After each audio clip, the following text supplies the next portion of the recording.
ஸ்ரீமதே ராமானுஜாய நமः. ஸ்ரீமத் வரவரமுனையே நமः.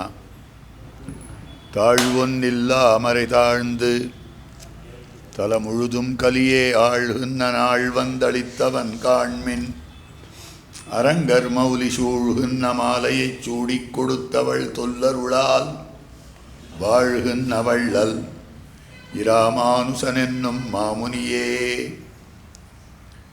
ஸ்ரீமத் வேதமார்க்க பிரதிஷ்டாபனாச்சாரிய உபயவேதாந்தாச்சாரியராய் ஸ்ரீமத் பரமஹம்ச பரிவிராஜகாச்சாரியராய் எழுந்தருளியிருக்கும் நம் எதிகிரி எதிராஜ நாராயண ராமானுஜஜீயர் சுவாமியினுடைய பரமானுகிரகத்தாலே திருப்பாவையின் சுவாபதேசார்த்தங்களை எல்லாம் உபன்யாச ரூபமாக சாயங்கால வேளைகளிலே இந்த மார்கழி மாதத்திலே அனுபவித்துக் கொண்டிருக்கிறோம். அந்த கிரமத்தில் இன்றைய நாள்பாட்டாக அமைந்திருக்கக்கூடியது நாயகனாய் நின்ன என்கிற பாசுரம். கீழே 2 பாசுரங்களுக்கு ஆழ்வார்பரமான சுவாபதேசார்த்தம் பார்க்கப்பட வேண்டும். இப்போ கீழே 2 பாசுரங்களினால் உங்கள் புழக்கடை என்னும்படியான பாசுரம், நேற்றைய பாசுரமாய் அமைந்திருக்கக்கூடிய எல்லே இளங்கிளிய பாசுரம். இந்த 2 பாசுரத்திலையும் எந்தெந்த ஆழ்வார்கள் குறிப்பிடப்பட்டிருக்கிறார்கள்னு பார்ப்போமேயானால், உங்கள் புழக்கடை பாசுரத்திலே திருப்பாணாழ்வார் சூச்சிப்பிக்கப்படுகிறார்னு காட்டப்படுகிறது. காஞ்சிபுரம் சுவாமி ஆச்சரியமான அர்த்த விநியாசம் பண்ணியிருக்கார். புழக்கடை என்ற சப்தத்துக்கு என்ன அர்த்தம் தெரியுமா? வீட்டின் பின்புறம் ஒரு கிரகம் இருக்கிறது, அதுக்கு முன்னால் இருக்கிற இடம் இருக்கிறதே, அது முன்றில்னு சொல்லப்படுகிறது. இல்லத்தினுடைய முன்பாக அமைந்திருக்கக்கூடியது. முன்னில் எழுந்த முருங்கையில் தேனாம் முன் கைவளை கவர்ந்தாய் என்றார். முன்றில் இல் முன் அப்படின்னு அர்த்தம். இல்னா இல்லம், இல்லத்தினுடைய முன்னால் இருக்கக்கூடிய இடம் இருக்கிறதே அது முன்றில். அதைத்தான் முற்றம்னு சொல்லுவார்கள். சாமான்யமாக முற்றம்னு சொன்னால் அந்த கிரகத்துக்கு உள்ளே போனதும் வெளிச்சம் வரத்துக்காக நடுவில் கொஞ்சம் ஓப்பன் ஸ்பேஸ் விட்டு வச்சுருப்பா, அதை முற்றம்னு சொல்லுவார்கள். ஆக முன்றில் இல்லத்தினுடைய முன்னால் இருக்கக்கூடியது. புழக்கடைன்றது கிரகத்தினுடைய பின்னால் இருக்கக்கூடியது.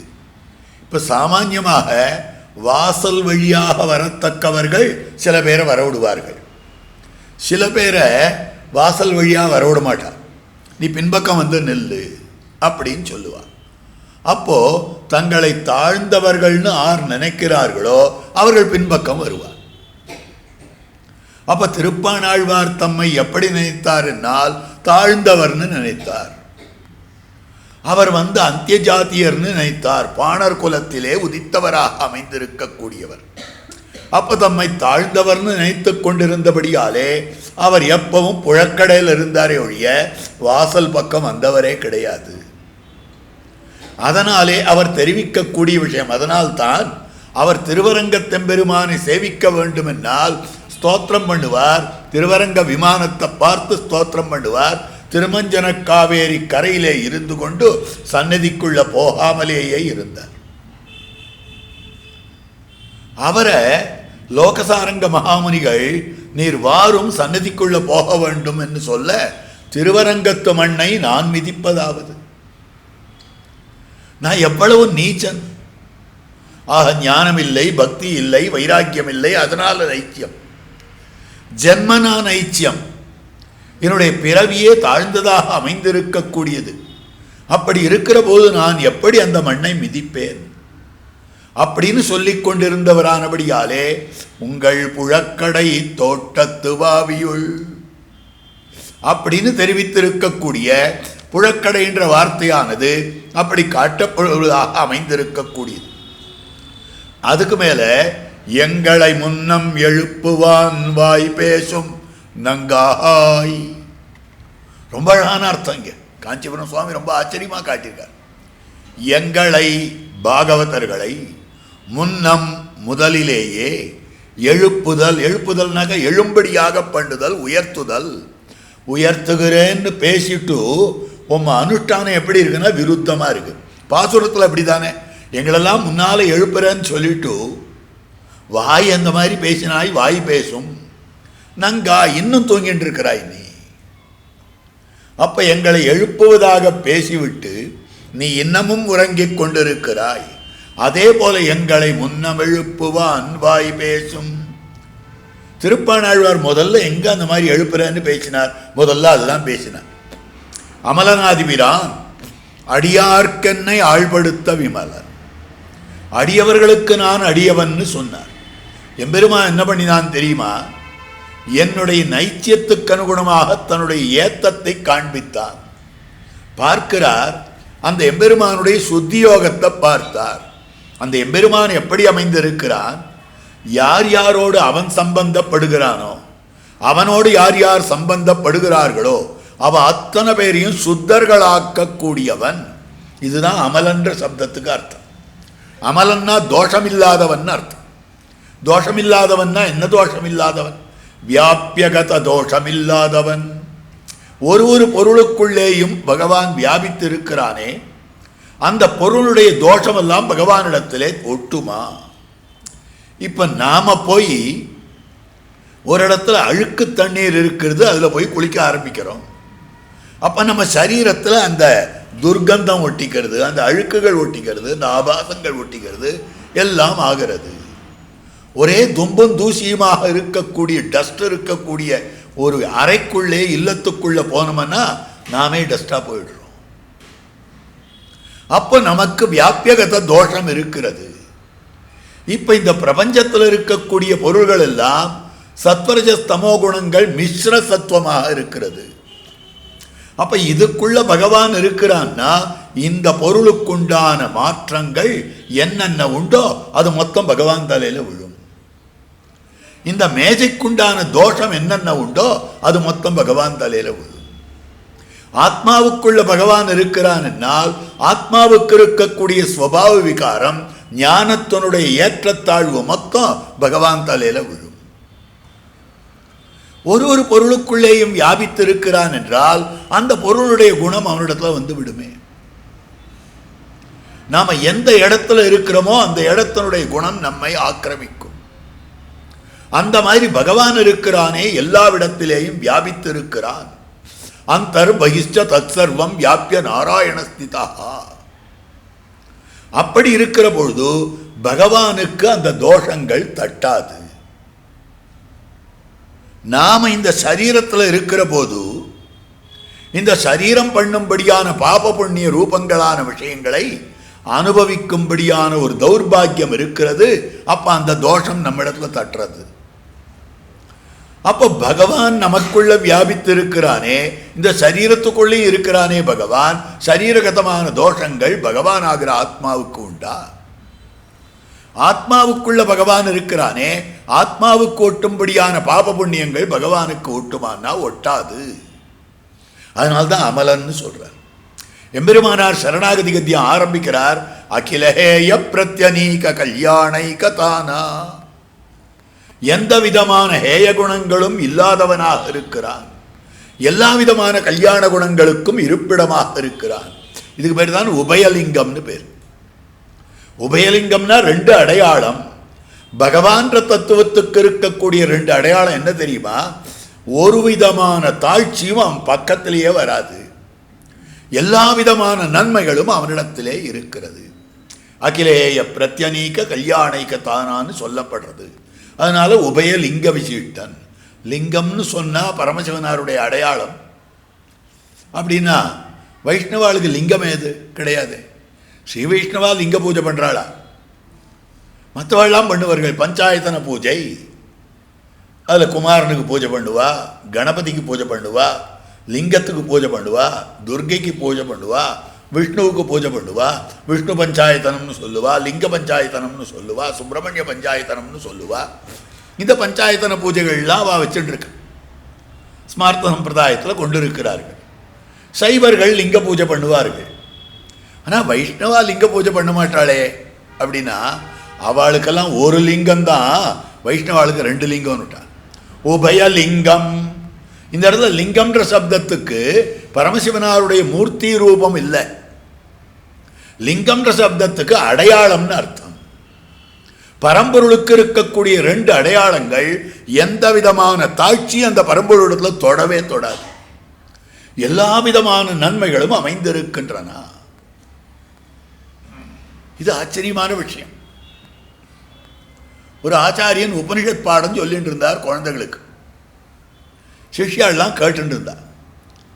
அப்போ உபனிஷத்துல வரக்கூடிய இது ஒரு வாக்கியம், துவாசுபர்ணா சயுஜா சகாயா சமானம் விருக்ஷம் பரிஷஸ்வஜாதே தயோரண்ய பிப்பலம் ஸ்வாத்வத்தி அனஸ்னன்யோர் அபிஷாகசீதி. ஒரு மரம் இருக்கு, அந்த மரத்தில் 2 பட்சிகள் இருக்கின்றன. மரத்தில் நிறைய பழம் பழுத்து இருக்கு. ஒரு பட்சி பழத்தை சாப்பிட்டுட்டே இருக்கு, இன்னொரு பட்சி பழத்தை சாப்பிடாத இருக்கு. பழத்தை சாப்பிட்டுட்டே இருக்கிற பட்சி இழைச்சி போய் ஒளி மங்கி போய் பக்கையா போயிட்டு இருக்கு. பழத்தை சாப்பிடாத பட்சி இருக்க கொழு கொழு கொழுன்னு நன்னா பளபளான்னு பிரகாசித்துக் கொண்டிருக்கிறது. இது பிரத்யட்ச விருத்தமான விஷயம். நேரில் இருக்கக்கூடியது இல்லை, நேரம் இருக்கிறது கிடையாது. நேரம் எவன் புஜிக்கிறானோ அவன் குண்டா இருப்பான், எவன் புஜிக்கலையோ அவன் இழைச்சி போவான். இதுதான் லோகத்தில் சங்கா சொல்கிறேன். இந்த 8 விதமான பிரமாணங்களில் அர்த்தாபத்தின்னு ஒரு பிரமாணம் சொல்கிறான். அர்த்தாபத்தின்னா என்ன பிரமாணம்? அவன் பகல்ல சாப்பிட்றதே இல்லை, ஆனால் கொழு கொழுன்னு இருக்கான். எப்படி இருக்கான்னு தெரியலையே. அவனோட கூட நேற்று டே ஃபுல்லாக உட்கார்ந்துருந்தேன், த்ரூ அவுட் த டே உட்கார்ந்துருந்தேன். ஒரு பச்சை தண்ணி கூட பல்லில் படலை, அந்த மாதிரி இருந்தான். அந்த மாதிரி தான் தினம் இருக்கான். 1 மாதமாக அவனோட கூடவே இருக்கேன். நான் லஞ்சுக்கு போவான், லஞ்சுக்கு போக மாட்டான். நான் பிரேக்ஃபாஸ்ட் எடுத்துப்பேன், அவன் பிரேக்ஃபாஸ்ட் எடுத்துக்க மாட்டான். ஆனால் இப்படி கொழு கொழுன்னு இருக்கான், பகலில் சாப்பிடாதவன் கொழு கொழுன்னு இருக்கான் அப்படின்னு ஆச்சரியப்பட்டான். அதில் ஊகித்தறிய வேண்டிய விஷயம் என்னன்னா, பகலில் சாப்பிடாமல் இருக்கிறான், கொழு கொழுன்னு இருக்கிறான்னா ராத்திரி சாப்பிட்றான்னு அர்த்தம்.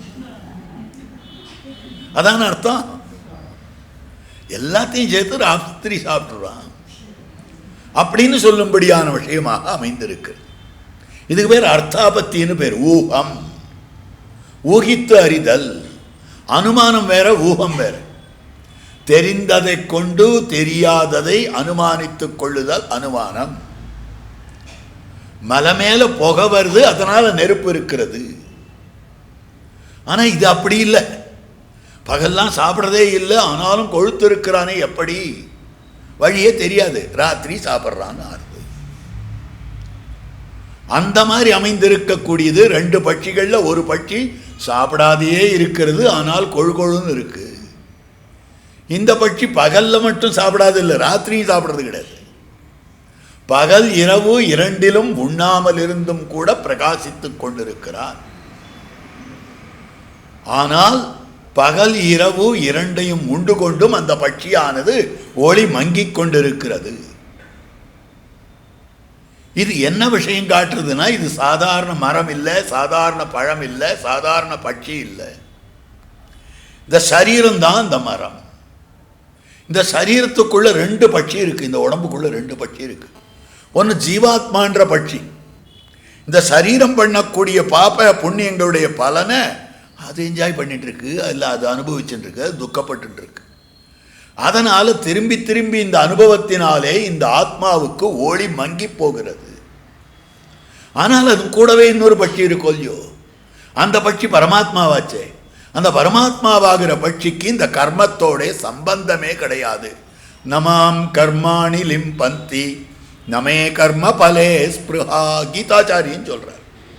என்னை எந்த கர்மமும் தொடுவது கிடையாது, எனக்கு கர்ம பலன்களிலே ஆசையும் கிடையாது அப்படின்னு சொல்லியிருக்கிற நிலை. அப்போ அந்த பகவத் தத்துவத்தை கர்மம் தொடவே தொடாது.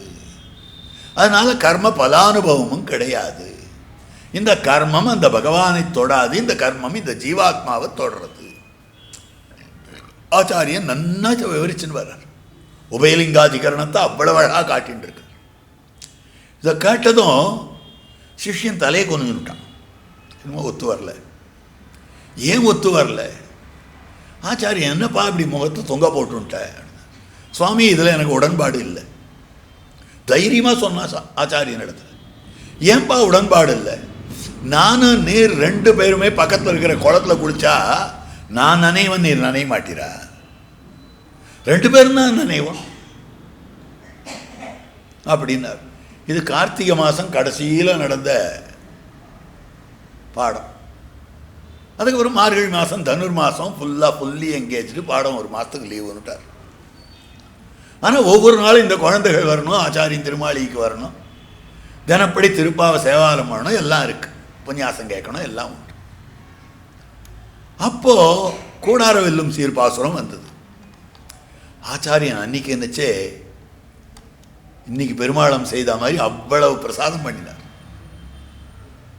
அந்த மாதிரி அவ்வளவு நிறைய பிரசாதம் பண்ணார், எல்லாருக்கும் கொடுக்குறார். இந்த சிஷ்யன் கேள்வி கேட்ட சிஷ்யனுக்கு அந்த சக்கரை பொங்கலை எடுத்து, கூடார வெல்லும் சீர் சக்கரை பொங்கல் க்ஷீரான்னத்தை எடுத்து கை நிறைய கொடுத்தார். எடுத்து சந்தோஷமாக சாப்பிட்டான். ஒரு நாளில் ஒரு நெல்லிக்காய் அளவு கூட இவர் சீராக கூட கொடுத்தது கிடையாது. இன்றைக்கி என்னடானா இவ்வளோ பிரசாதம் கொடுக்குறார். அந்த சிஷ்யனுக்கு சந்தோஷம் தாங்கலை. எடுத்ததுன்னா அறிவார், நிறைய நெய் சேர்த்துருக்கு, நன்னா இருக்குது, புஜிக்கிறான். இந்தாப்பா இன்னும் கொஞ்சம் சாப்பிடுன்னார். சரி, இன்னும் 2 நாளைக்கு சாப்பாடு வேண்டாம் அப்படின்னு மொத்தத்தையும் புஜிச்சார். புஜிச்சதும் இந்த குழந்தைகள் எல்லாம் பின்னால் கூப்பிட்டார். வாங்கப்பா கையெலுமிக்கோ, கையில் நெய் பிசுக்கு இருக்கே, நெய் போக வேண்டாமா அப்படின்னு சொல்லிட்டு இந்த வாத்தியாரே என்ன பண்ணார்னா, ஆச்சாரியனே தான் ஒரு பெரிய பாத்திரத்திலேருந்து அரப்பு பொடி, சீக்காப்பொடி எடுத்து கொடுக்குறார். நன்னா கையில் இருக்கிற சீக்காப்பொடி போட்டால் தான் நன்னா போகும். இந்த மற்ற டிடர்ஜென்டெல்லாம் அப்படியே ஏதோ இருக்கும், அதை போட்டு கொடுக்குறார். நன்னா ஒரு பையனு கையெழுமிக்கிறான். இந்த பையன் டர்ன் வந்தது, கையை நீட்டினான். கையில் போட்டுட்டு அலம்பிக்கு பச்சை இருப்பான்னார். என்ன வாயத்தர அப்படின்னா, ஏன் சுவாமி எதுக்கு வாயத்திறக்கணும் அப்படின்னா, எதுக்காக இப்போ கையில் இந்த சீக்காப்படியை போட்டேன், கையில் இருக்கிற பிசுக்கு போகணுன்றதுக்காகத்தான். அந்த மாதிரி வாயில் பிசுக்கு ஒட்டிக்காதா? வாயில் தான் இந்த சக்கரை பொங்கலை சாப்பிட்டேன், வாயிலையும் நெய் பிசுக்கு இருக்காதா? கையில் இருக்கிற நெய் பிசுக்கு வாயிலையும் இருக்கும் இல்லையா? அதனால் வாய்க்கும் இந்த சீக்காப்படி போடுறேன். சுவாமி வாயில் ஒட்டாது, கையில் தான் ஒட்டும். என்னப்பா இந்த சாதாரண ஒரே உடம்புல இருக்கக்கூடிய ஒரு பாகத்தில் நெய் ஒட்டுறது, இன்னொரு பாகத்தில் நெய் ஒட்டாதுன்னா, ஒரே உடம்புல இருக்கக்கூடியதான 2 பட்சிகள், 2 ஆத்மாக்கள் அமைந்திருக்கின்றன, ஜீவாத்மா பரமாத்மா. ஒரு ஆத்மாவுக்கு ஒட்டும், ஒரு ஆத்மாவுக்கு ஒட்டாதுன்னா அதை மாத்திரம் ஒத்துக்க மாட்டேன்ற, இதை அப்ஜெக்ட் பண்ணுறே ஏன்னு கேட்டார். சுவாமி அர்த்தம் புரிஞ்சு கொடுத்தோன்னா, அப்போ பார்க்கிற போது என்ன விஷயம் காட்டப்படுறதுன்னா, அவன் அகிலஹேய பிரத்யனீகன், அந்த அமலத்துவத்தை பார்த்தார். ஆதி அமலன் ஆதி பிரான், அப்படிப்பட்டவர், அவ்வளவு உயர்ந்தவனாய் இருக்கக்கூடியவன், அவனுடைய அடியவர்களுக்கு என்னை ஆட்படுத்த விமலன், நான் அவனுடைய அடியவர்களுக்கு ஆட்பட்டு இருக்கிறேன்னு சொன்னார். இந்த பாட்டை எங்கே இருந்து சொல்லணும் தெரியுமா? லோகசாரங்க மகாமனிகளுடைய பாதத்தை பிடிச்சுட்டு சொல்லணும். சொல்லலை, அவர் தோள் மேலே ஏறி உட்காந்து சொல்கிறார். முதல்ல சொன்னவர் அடியார்க்கென்னை ஆழ்படுத்த விமலன்னு முன்னம் வாய் பேசினவர் அந்த மாதிரி நடந்துக்கலையே. லோகசாரங்க மகாமனிகள் என்ன இவர் தோளில் தூக்கி வச்சுட்டு இருக்கணும், அதை விட்டுட்டு அவர் தோளில் இவர் ஏறிக்கொண்டிருக்கிறாரே. பெரியவாச்சான் பிள்ளை இந்த கேள்விக்கு ரொம்ப அழகாக சமாதானம் காட்டுறார். திருத்துழாய் திருமுடியிலே இருந்தது, திருவடியிலே இருந்ததென்னா சேஷத்துவம் குலையாதிரே. எம்பெருமானுக்கு துளசி சமர்ப்பிக்கிறான். தோழின மேலும் நன் மார்பின் மேலும் சுடர்முடி மேலும் தாழிட மேலும் புனைந்த தன்னந்துழாயுடையம்மா. எம்பெருமானுடைய திருத்தோள்களில் திருத்துழாய் இருக்கிறது, திருத்துழாய் மாலை. திருமார்பில் திருத்துழாய் இருக்கிறது, திருமுடியில் திருத்துழாய் இருக்கிறது, திருவடியில் திருத்துழாய் இருக்கிறது. துளசியை எம்பெருமான் இப்படி சாத்தி கொள்ளுகிறான்னு சொன்னார். இங்கே ஒருத்தர் கேள்வி கேட்டார், இது என்ன ஒரு ஆர்டரே சரியில்லையே, ஏன்? ஒன்று ஆரோகணம் இருக்கணும், இல்லை அவரோகணம் இருக்கணும். ஆரோகணம்னா கீழேந்து மேலே போகணும். சுடர்முடி மேலும் நன்மார்பின் மேலும் தோழிட மேலும், சுடரடி மேலும் நன்மார்பின் மேலும் தோழிட மேலும் சுடர்முடி மேலும். அப்போ தாளிணை நன்மார்பு தோளிணை சுடர்முடி இப்படி போகணும். இல்லைன்னா சுடர்முடி தோளிணை நன்மார்பு தாளிணை இறங்கியாவது வரணும். 2 கிரமமும் இல்லாத அக்கிரமமாக இருக்குது. இப்படி ஒரு அக்கிரமம் உண்டாகியாவது இந்த மாதிரி பண்ணுறாரே ஏன் அப்படின்னா, அது வேற ஒன்றும் கிடையாது. எம்பெருமான் இருக்கிறானே, எப்படிப்பட்டவன் திருவரங்கத்தெம்பெருமான்னா வீரன், ஜெகதேக வீரனாக அமைந்திருக்கக்கூடியவன். வீரனாய் இருப்பவன் என்ன பண்ணுவான்? அந்தந்த தொழிலிலே இருக்கக்கூடியவர்கள் அந்த தொழிலுக்கு உண்டானதான எக்யூப்மெண்ட்ஸ் என்ன உண்டோ அதைத்தான் முதல்ல பாதுகாப்பார்கள். ஒவ்வொருத்தரும் ஒரு வைத்தியர்னா வைத்திய தொழிலுக்கு உண்டான ஸ்டெத்தஸ்கோப் மற்ற மெஷின்ஸ் இதெல்லாம் பார்த்து பார்த்து வச்சுப்பார். அதே மாதிரி ஒவ்வொருத்தரும் தாங்கள் எந்த தொழிலை செய்கிறார்களோ எதிலே ஈடுபட்டு இருக்கிறார்களோ அவர்களுக்கு ஈடுபாடு எதிலேயோ அதற்குண்டானதான எக்யூப்மெண்ட்ஸ் என்ன உண்டோ அதுதான். பெருமானோ ஜெகதேக வீரன், வீரராயிருப்பார். ஆயுதத்துக்கும் முதல்ல அலங்காரம் பண்ணுவா. தோழின மேலும் பெருமாள் வீரன் மாத்திரம் இல்லை, ரசிகனும் கூட. உடனே என்ன பண்ணுவான்? அந்தப்புறமாய் அமைந்திருக்கக்கூடிய பிராட்டிக்கு அலங்காரம் பண்ணுவான் நன் மார்பின் மேலும். அப்போ பிராட்டிக்கு அலங்காரம் பண்ணிட்டு பிற்பாடு அவ கேட்போ, என்ன மாத்திரம் இப்படி அலங்கரிச்சிருக்குங்களே, நீங்கள் இந்த மாதிரி பழந்துணியை உடுத்திக்கலாமா, இந்த மாதிரி பூ இல்லாத இருக்கலாமான்னு கேட்க மாட்டாளா? சுடர்முடி மேலும் தான் அனுபவிப்பான். இப்படி அனுபவித்து மீந்திருந்ததேயானால் வேலைக்காராளுக்கு கொடுப்பான். அதுதான் தாளின மேலும். இந்த கிரமம் காட்டப்பட்டிருக்கிறது. இப்போ எம்பெருமானுடைய திருவடிகளில் இருக்கக்கூடிய திருத்துழாய் மட்டம், திருமுடியில் இருக்கக்கூடிய திருத்துழாய் வசத்தின்னு எங்கேயாவது சொல்கிறது உண்டா? திருவடியில் இருக்கக்கூடிய திருத்துழாயும் சேஷபூதம்தான், திருமுடியில் இருக்கக்கூடிய திருத்துழாயும் சேஷபூதம்தான். இல்லை திருவடியில் இருக்கக்கூடிய திருத்துழாய் தான் சேஷத்துவ ஞானத்தோட கூடி இருக்கு. இது மாதிரி தள்ள ஏறின்னு இருக்கு, அதனால் இது சேஷியாக போயிடுத்துன்னு சொல்ல முடியுமா? எங்கே இருந்தாலும் சேஷத்துவம் குலையாது. அந்த மாதிரியாக அமைந்திருக்கக்கூடியது திருப்பாணாழ்வார். லோகசாரங்க மகாமுனிவர் தன் தோளில் ஏற்றினாலும் அல்லது அவர் தோளில் இவர் ஏறி உட்கார்ந்தாலும் சேஷத்துவம் குலையாது. அடியார்க்கென்னை ஆழ்படுத்த விமலன் எங்களை முன்னம் எழுப்புவான் வாய் பேசும் நங்காய் எழுந்திராய் சங்கொடு சக்கரமேந்தும் தடக்கையன் பங்கைய கண்ணான். சங்கு சக்கரம் கண் இது மூணுத்தையும் ஒன்னா சொன்னவர் இவர். கையினார் சுரிசங்க நலாழியர் நீழ்வர போல் மெய்யனார் துளப விரையார் கமழ் நீண் முடியம் மையனார். அங்கு சங்கு சக்கரம் சொன்னார். அடுத்த பாசுரம் பரியனாகி வந்த அவுணனுடல் கீண்ட கரியவாகி புடைபறந்து மிளிர்ந்து செவ்வரியோடி நீண்டவ பெரியவாய கண்கள் அப்படின்னு தெரிவித்தவரானபடியாலே இதெல்லாம் திருப்பாணாழ்வாருக்கு சூச்சகமாய் அமைந்திருக்கக்கூடிய பாசுரங்கள் அப்படின்னு காஞ்சிபுரம் சுவாமி காட்டி கொடுத்திருக்கிறார். அடுத்தபடியாக எல்லே இளங்கிலிய பாசுரம் கொள்ள கொள்ளையான திருமங்கையாழ்வாருடைய அனுபவம். முதல் வார்த்தை சம்போதனமே கிளியே. திருமங்கையாழ்வார் தம்மை கிளியாக சொல்லிக் கொண்டிருக்கக்கூடிய இடங்களெல்லாம் பல அமைந்திருக்கக்கூடியது. கல்வங்கொல் யானறியேன்னு பதிகம். வயலாளி புகுவர்களோ எழிலாளி புகுவர்களோ புனலாளி புகுவர்களோ அப்படின்னு பாசுரம் அமைந்திருக்கக்கூடியது. அதில் தெரிவிக்கும்படியான வார்த்தை கிளிபோல் மிழத்தி நடந்து வண்டமர் காணல் மல்கும் வயலாளி புகுவர்களோ. கெண்டையொன் கண்மிளிர கிளிபோல் மிழத்தி நடந்து வண்டமர் காணல் மல்கும் வயலாளி புகுவர்களோ. இந்த பெண் பிள்ளை கெண்டையொன் கண்மிளிரா, அந்த மீன் போல இருக்கக்கூடிய கண் அப்படியே சிமிட்டி கொண்டு செல்லுகிறாள். அப்படி போகிற போது என்ன பிரகாசமாக இருக்கிறது. கிளி போல் மிழற்றி அவனோட கூட பேசிட்டு இருக்காளாம். அப்படி பேசுகிற போது கிளி பேசுகிற மாதிரி இருக்கு. அப்போ திருவங்கையாழ்வார் கிளியை போலே சொல்லப்படுகிறார். இன்னொரு இடத்துல தாயார் சொல்கிறார் திருநெடுந்தாண்டகத்தில், மென்கிளி போல் மிகமிழத்தும் என் பேதையே. என்னுடைய பொண்ணும் கிளியை போல பேசின்னு இருக்கா, கிளியை போல பேசின்னு இருக்கா. கிளியை போல பேசின்னு இருக்கானா கீக்கின்னு கத்துறான்னு அர்த்தம் இல்லை. கிளியை போல பேசின்னு இருக்கானா இனிமையான பேச்சு.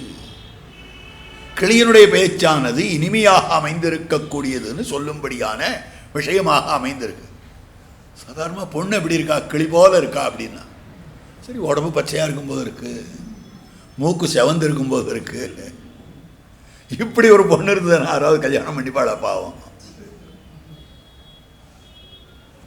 கிளி போல இருக்குன்னா அழகாக இருக்குன்னு அர்த்தம்.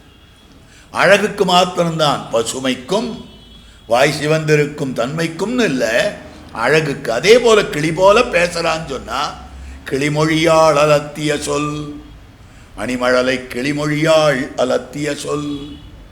ஆழ்வாரும் கிளின்னு சொல்லப்படுகிறார். தனிச்சிறையில் விளப்புத்த கிளிமொழியாள் காரணமாக கிளறக்கன் நகரரித்தா. சீதாபிராட்டியும் கிளின்னு சொல்லப்படுறது. சீதாபிராட்டி கிளின்னு சொல்லப்படுவதற்கு காரணம் அழகு. ஆழ்வார் கிளின்னு சொல்லப்படுவதற்கு காரணம் வேதாந்தார்த்தங்களை எல்லாம் அப்படியே பேசியிருக்கார். வேதவியாசாச்சாரியர் என்ன சொல்லியிருக்காரோ, உபனிஷத்து என்ன சொல்லி இருக்கிறதோ அது மொத்தத்தையும் தான் திருவாய்மொழியில் காட்டுறார். அதனால்தான் திருவாய்மொழிக்கு திரமிடோபனிஷத்துன்னு பேர். திரமிடோபனிஷத்துனா திராவிட பாஷையிலே அமைந்திருக்கக்கூடிய உபனிஷத்து. எத்தனை உபனிஷத்து அர்த்தங்கள், எத்தனை இடங்கள்ல அற்புதமான அர்த்தங்கள்லாம், உபனிஷத் அர்த்தங்கள்லாம் எடுத்து எடுத்து எடுத்து நம்பிள்ள காட்டுறார். உபய வேதாந்த ஐக்க கண்டியம். வாதிகேசரி அழகிமணவாளஜியர் அற்புதமாக காட்டியிருக்கிறார். ஸ்ரீபாஷ்ய திராவிடாக ஆகமாம்னாய ஆத்ய தசகத்வந்வைக கண்டியம். ஸ்ரீபாஷ்யத்தினுடைய 16 பாதங்களும் திருவாய்மொழியில் இருக்கக்கூடிய 2 முதல் 20 பாசுரங்கள் அமைந்திருக்கின்றனவே, அந்த 20 பாசுரங்கள் அப்படி பிரித்து பிரித்து பிரித்து இந்த பாதத்தினுடைய அர்த்தம் இது, இந்த பாதத்தினுடைய அர்த்தம் இது, இந்த அதிகரணத்தினுடைய அர்த்தம் இது, ஒன்னொன்னு எடுத்து கோத்து கோத்து கோத்து காட்டியிருக்கார். ரொம்ப ஆழ்ந்ததாக இருக்கக்கூடிய கிரந்தம். புரிஞ்சுக்கிறதே சிரமசாத்தியமா. எப்படி அது ரெண்டும் ஒன்று சேர்றதுன்றதே நமக்கு புரியாது. மகாவித்வான்களாக இருக்கக்கூடியவர்கள் அதை பரிபூர்ணமாக அனுபவித்துக் கொண்டிருக்கிறார்கள். அப்ப பார்க்கிற பொழுது வேதாந்தங்கள் என்ன சொல்லிற்றோ அந்த அர்த்தத்தை தான் ஆழ்வார் சொன்னார். வேதவியாச விருத்தமாக, வேதவியாசருடைய ஹிருதயத்துக்கு விரோதமாக ஒரு அம்சமாக ஆழ்வார் காட்டினவர் கிடையாது. அதனால்தான் வேதம் தமிழ் செய்த மாறன் அருள் கொண்டாடும் அடியவரின் ஒரு அருளினான் அவ்வரு மறையின் பொருள் அருள் கொண்டு 1000 தமிழ் பாடினான் அருள் கண்டீர் உலகினில் மிக்கதே. அப்ப ஆழ்வாருடைய அருள் இருக்கிறதே, அதற்கு ஏத்தம் அதிகம் என்னவென்னால் வேதார்த்தங்களை சொன்னார். பாஷ்யக்காரர் இது கொண்டு சூத்திர வாக்கியங்கள் ஒருங்க விடுவர். எம்பெருமானார் பிரம்மசூத்திரத்தில் இருக்கக்கூடிய சந்திக்தமான வாக்கியங்கள் எந்தெந்த இடங்களில் சந்தேகம் ஏற்படுறதோ அந்தந்த இடங்கள்லாம் சந்தேகத்தை தீர்த்து கொள்ளுவதற்கு அவருக்கு பார்த்து கொள்ள வேண்டிய ரெஃபரன்ஸ் புஸ்தகம் எதுன்னா திருவாய்மொழி. திருவாய்மொழியை பார்த்தால் அந்த சந்தேகங்கள் தீர்ந்து விடுகிறது. பார்க்கிறார் தேசிகன் அற்புதமாக காட்டுறார். செய்ய தமிழ் மாலைகள் நாம் தெளிய ஓதி தெளியாத மறைநிலங்கள் தெளிகின்றோமே. தமிழ் மாலைகளை தெளிய ஓதினோம், தமிழ் பாசுரங்களை தெளிய ஓதினோம். மறைநிலங்கள் வேதத்தில் எந்தெந்த இடங்கள் புரியலையோ அந்த இடங்கள்லாம் புரிஞ்சு போச்சு. வேதாந்தத்தில் எந்தெந்த இடத்துல எங்களுக்கு சந்தேகம் வருகிறதோ அந்த சந்தேகங்கள்லாம் இங்க தீர்ந்து வருது. இதை பார்த்துட்டா அதனால்தான் விசிஷ்டாத்வைத சித்தாந்த விவரணம் பண்ணினவர்களுக்குள்ளே நம்மாழ்வாரும் ஒருத்தர். ஆக வேதாந்தார்த்தங்களை அற்புதமாக விசதீகரணம் பண்ணியிருக்கிறார். வேதவியாசர் சாதித்தவர் நம்மாழ்வார். கிளி ஏன் கிளினால் சொன்னதை சொல்லும் கிளி. நாம் ஆதி கிரகணம் பண்ணி கொடுத்தா அந்த கிளி திரும்பி பேசும். திருமங்கை ஆழ்வார் ஒரு கிளி வளர்த்துட்டு இருந்தார். அந்த கிளியை பார்த்து பெருமாளை விட்டு பிரிஞ்சிருக்கார் இவர். அதனால் அந்த கிளியின் இடத்துல சொன்னார், கல்லெடுத்து கல்மாரி காத்தா என்னும் காமரு பூங்கச்சி ஊரகத்தா என்னும் வில்லிருத்து மெல்லியல் தோள் தோய்ந்தா என்னும் வெக்காவில் துயிலமர்ந்த வேந்தே என்னும் மல்லடர்த்து மல்லரை என்றட்டா என்னும் மாகுண்ட கைத்தலத்தென் மைந்தாவென்னும் சொல்லெடுத்து தன் கிளியை சொல்லே என்ன துணமுலமேல் துளிசோரச் சோர்கின்னாளே. கண்ணில் தாரதாரியா ஜலம் பெருக்கிறார். கல்லெடுத்து கல்மாரி காத்தாயின்னு சொன்னேன், காமரு பூங்கச்சி உரகத்தாயின்னு சொன்னேன், வில்லிருத்து மெல்லியல் தோல் தோய்ந்தாயின்னு சொல்லேன்னு பகவன் நாமங்களை எல்லாம் சொல்றார். அந்த கிளி ஏன் முன்னால சொல்லலை? ஏற்கனவே சொல்லியிருக்கலாம் மொழியோ. கிளி பெரிய சாஸ்திரார்த்தம் காட்டுறார். பெரியவாச்சான் பிள்ளை இந்த இடத்துல என்ன அற்புதமாக வியாக்கியானம் பண்ணியிருக்கார் தெரியுமா? ஆச்சாரியன் போக்கினதே ஆனாலும் கூட ஆச்சாரியனுடைய நியமனம் இல்லாமல் சொல்லக்கூடாது. ஆச்சாரியன் சொல்லி கொடுத்தது தான். நான் சொல்றேன்னா ஒத்துக்கவே மாட்டேன். நீ சொல்லுன்னு நியமித்தால் தான். எத்தனை அர்த்தங்களை வாகமடுத்தவர் சுவாமி கேட்டிருப்பார். சுவாச்சாரியனான கார்பங்காடு சுவாமி திருவடிவாரங்கள் அவ்வளவு அர்த்தங்களை கேட்டார். அவர் திருவடிவாரங்களுக்கு எழுந்தொழுவதற்கு முன்பாக தேசிக வரதாச்சாரிய சுவாமி திருவரங்க க்ஷேத்திரத்திலே அற்புதமாக எழுந்தருள் இந்த ஸ்ரீரங்க நாராயண ஜீயர் சுவாமி திருவடிவாரங்களில் காலக்ஷேபங்கள்லாம் சாதித்தவர்.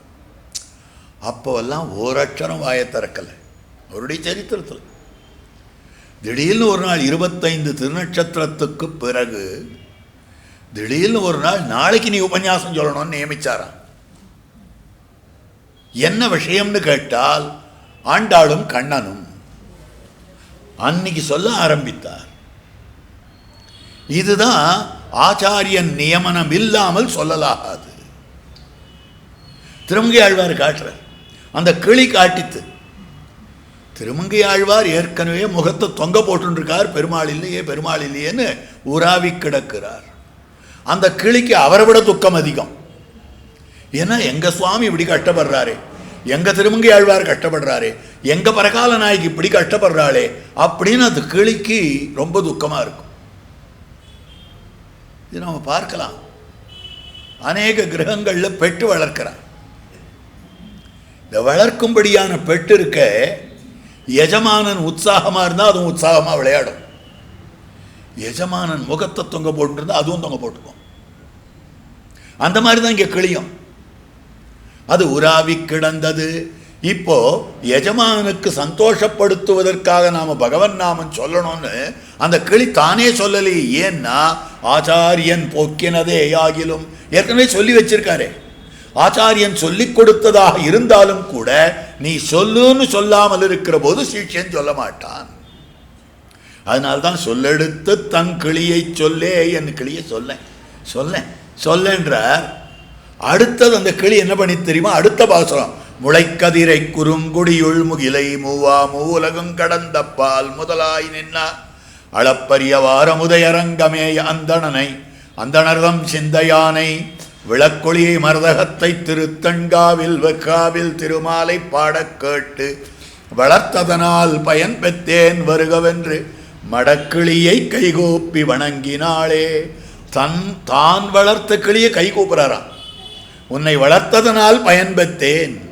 உன்னை வளர்த்ததில் எவ்வளவு பயனாயிடுத்து தெரியுமா எனக்கு?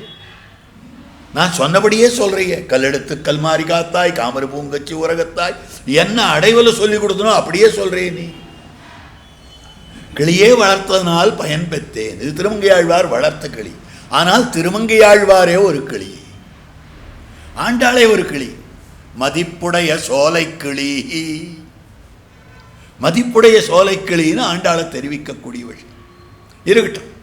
இப்ப திருமங்கை ஆழ்வார வெறும் கிளின்னு சொல்லக்கூடாது, இளங்கிளின்னு சொல்லணும். அப்ப இளங்கிளின்னா கிளி ஒன்று இருக்கு, கழக்கிளி ஒன்று இருக்கு. இதுக்கு முன்னால 2 கிளிகள் இருக்கின்றன. இளங்கிளி திருமங்கை ஆழ்வார், கிளி நம்மாழ்வார், கிளிமொழியாள் அலத்திய சொல் ஏற்கனவே சொல்லிட்டு. கழக்கிளி எது அப்படின்னு கேட்டா சுகபிரம்ம ரிஷி. சுகம்னா என்ன அர்த்தம் தெரியுமா? சுகம்னா கிளின்னு அர்த்தம். அவர் கிளியினுடைய தலையை கொண்டவராகவே பிறந்திருந்தார்னு தான் சரித்திரம் காட்டுறார். சுகபிரம்ம ரிஷின்னு காட்டப்படுகிறார். அது வயசான கிளி ரிஷி, அதனால் அது கழக்கிளி. ஆனால் இளங்கிளியாக இருக்கக்கூடியவர் திருமங்கை ஆழ்வார். அப்ப கிளி சொன்னதை இளங்கிளி சொல்லுகிறார். மாறன் பணித்த தமிழ்மறைக்கு மங்கையர்கோன் ஆரங்கம் கூற அவதரித்த வீருடைய கார்த்திகையில் கார்த்திகை நாள் இன்னென்னு காதலிப்பார் வாய்த்த மலர்த்தாள்கள் நெஞ்சே வாழ்த்து. வேதம் 4 அமைந்திருக்கின்றன. அந்த 4 வேதங்களுக்கு 6 அங்கங்கள் இருக்கின்றன. அந்த மாதிரி ஆழ்வார் 4 வேதங்களை அருளினவராக இருக்கிறார். திருவிருத்தம், திருவாசிரியம், பெரிய திருவந்தாதி, திருவாய்மொழி. வேத சதுஷ்டய அங்கோபாங்கங்கள் போலே இவர் நூலுக்கு இருந்தமிழ் நூற்புலவர் பனுவலாரும் மற்ற எண்மர் நன்மாலைகளும். ஆழ்வாருடைய பாசுரங்களை வேதம்னு என்னமா சொல்றங்கோ? ஆழ்வாருடைய பாசுரங்களுக்கு அங்கங்கள் இருக்கா, உபாங்கங்கள் இருக்கா? வேதத்துக்கு ரிக் யஜு சாமம் அதர்வணம் என்னும்படியான 4 வேதத்துக்கு அங்கங்களாக சீக்ஷா, வியாக்கரணம், சந்தஸ், நிருக்தம், ஜோதிஷம், கல்பம்னு 6 இருக்கிறது. உபாங்கங்கள் பல அமைந்திருக்கின்றன, 8 அமைந்திருக்கின்றன. இத்தனை அமைந்திருக்கிறது உங்க ஆழ்வார் பாசுரத்துக்கு இருக்கா கேட்டா, ஓ இருக்கே. திருமங்கை ஆழ்வார் 6 பிரபந்தங்கள் அனுகிரகித்தருளி இருக்கிறார். அது நம்மாழ்வாருடைய 6 பிரபந்தங்களுக்கு 4 பிரபந்தங்களுக்கு அங்கமாக இருக்கின்றன. பெரிய திருமொழி, திருக்குறுந்தாண்டகம், திருவழுகூத்திரிக்கை, சிறிய திருமடல், பெரிய திருமடல், திருநெடுந்தாண்டகம் 6 பிரபந்தங்கள் அமைந்திருக்கின்றன. ஆரங்கம் கூற அவதரித்தார். அது 4, இது 6. நீங்கள் மேட்ச் பண்ணிட்டீங்களா? இல்லை. அதில் இருக்கிற அர்த்தமெல்லாம் இதில் இருக்கு. எந்தெந்த இடங்கள்ல ஆழ்வார் சுருக்கமாக சொல்றாரோ அந்தந்த இடங்களெல்லாம் திருமங்கை ஆழ்வார் விவரித்து காட்டுகிறார். எத்தனை அர்த்தங்கள்! மணவாள மாமனிகள் வேத சதுஷ்டய அங்கோபாங்கங்கள் 14 போலே என்கிற இடத்துல பல இடங்களை எடுத்து எடுத்து எடுத்து காட்டுறார். தூது விடுதல், ஆழ்வார் தூது விட்டார் 4 திருவாய்மொழிகள், திருமங்கை ஆழ்வார் தூது விட்டார் 4 பாசுரங்கள். ஆக தூத பிரேஷனம் இருக்கிறது. பக்தியினுடைய கரை புரட்சி 2 இடத்துலையும் இருக்கிறது. பகவத் பிரேமம் 2 இடத்துலையும் இருக்கிறது. இந்திரிய பயாக்ரோஷம் 10 பாட்டு ஆழ்வார் இந்திரியங்களுக்கு பயப்படுறார், கலங்குறார். உள் நிலாவி ஐவரால் கொமிதேத்தி என்னையுன் பாதபங்கயம் நன்னிலா வகையே நலிவான் இன்னும் எண்ணுகின்றாய். உள்ளுக்குள்ள இருக்கக்கூடிய பஞ்சேந்திரியங்களை விட்டு என்னை இப்படி பாடுபடுத்திய பெருமாளே. தேரெழுந்தூர் பாசுரம் திருமங்கை ஆழ்வார் பாடுகிறார். திருவுக்கும் திருவாகிய செல்வா தெய்வத்துக்கரசை செய்ய கண்ணா, ஒருவச் செஞ்சுடர் ஆழிவல்லானே உலகுண்ட ஒருவா திருமார்பா, ஒருவர் காற்றி உய்யும் வகையென்னால் உடனின்று 5 என்னுள் புகுந்து. எனக்குள்ள 5 பேர் இந்த மாதிரி சிரமப்படுத்தின்னு இருக்காளே. இந்திரிய பயாக்ரோஷம், அந்த மாதிரி மடலூர்தல் ஆழ்வார் தெரிவிக்கிறார். 2 இடத்துல மடல் மடல்னு வார்த்தை தான். குதிரியாயி மடலூர்துமே யாம் மடலூர்ந்தும் என் ஆழியங்கை பிரானுடை. நான் மடலூரப் போகிறேன், மடலூர்ந்தாவது அவனை பெறப்போகிறேன். 2 இடத்துல மடல் மடல்னு வார்த்தை சொன்னார். திருமங்கை ஆழ்வார் பார்த்தார், சிறிய திருமடல், பெரிய திருமடல், 2 திருமடல் பிரபந்தங்கள். ரொம்ப அழகான பிரபந்தம். மடல்னா என்னது? பர்த்தாவை நிர்பந்தப்படுத்தி காரியம் கொள்ளுதல் இருக்கிறது, அதுக்கு பேர் மடல்னு பேர். அதெல்லாம் வடமொழி கிரந்தத்தில் நிறைய இருக்கா, நான் மடல்னு பேர் தான் இல்லை. எத்தனை பேரை காட்டுறார்? வாசவதத்தைன்ற பெண்ணை காட்டுறார், உமாதேவியை காட்டுறார். ஏன் சீதா பிராட்டியே மடல் ஊர்ந்தாளே. எங்க மடல் ஊர்ந்தாள்னா ஸ்திரியம் புருஷ விக்கிரகம். எங்க தகப்பனார் என்ன நினைக்க மாட்டார்? கிம் துவாமன்யத வைதேகா பிதாமே மிதிலாதிபா ராம ஜாமாதரம் பிராபிய ஸ்திரியம் புருஷ விக்கிரகம். எங்க தகப்பனார் அவனை பத்தி என்ன நினைக்க மாட்டார்? அப்படின்னெல்லாம் பிராட்டி சொல்லியிருக்காளே, நிர்பந்தப்படுத்தி காரியம் கொள்ளுதல். இந்த மடலூர்தல் என்னும்படியானது 2 பெரிய மடல்களை திருமங்கை ஆழ்வார் ஊர்ந்திருக்கிறார். ஆச்சரியமான விஷயம். அனுகாரம், அனுகாரம்னா ஒத்தரை போலேயே நடித்து காட்டுதல், ஒத்தரை போலேயே காரியங்களை செய்தல். ஆழ்வார் திருத்தேர்த்தட்டிலே கண்ணனம் பெருமான் சொன்ன வார்த்தையெல்லாம் சொல்றார். கடல் ஞாலம் செய்தேனும் யானே என்னும் என்கிற பதிகத்திலே திருமங்கை ஆழ்வார் அதை சுருக்கமாக காட்டிட்டார். எங்க காட்டுறார்னா, வடவர இன்னும் வந்து இன்னு கணபுரம் இடவகை கொள்வது யாம் என்று பேசினாள். திருமலையில் இருக்கிறது நான் தான், திருக்கண்ணபுரத்தில் இருக்கிறது நான் தான்.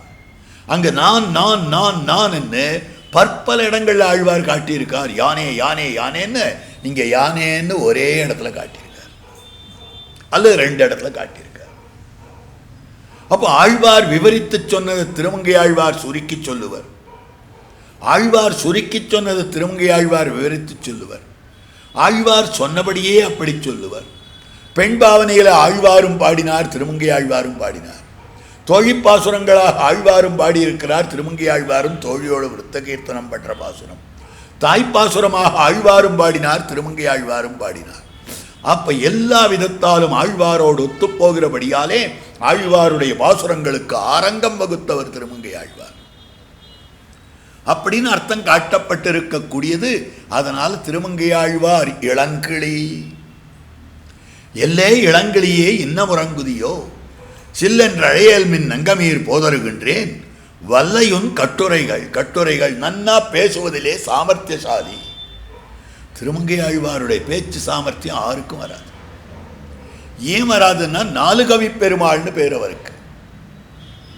சதுஷ்கவி பிரதானாய பரகாலாய மங்களம்.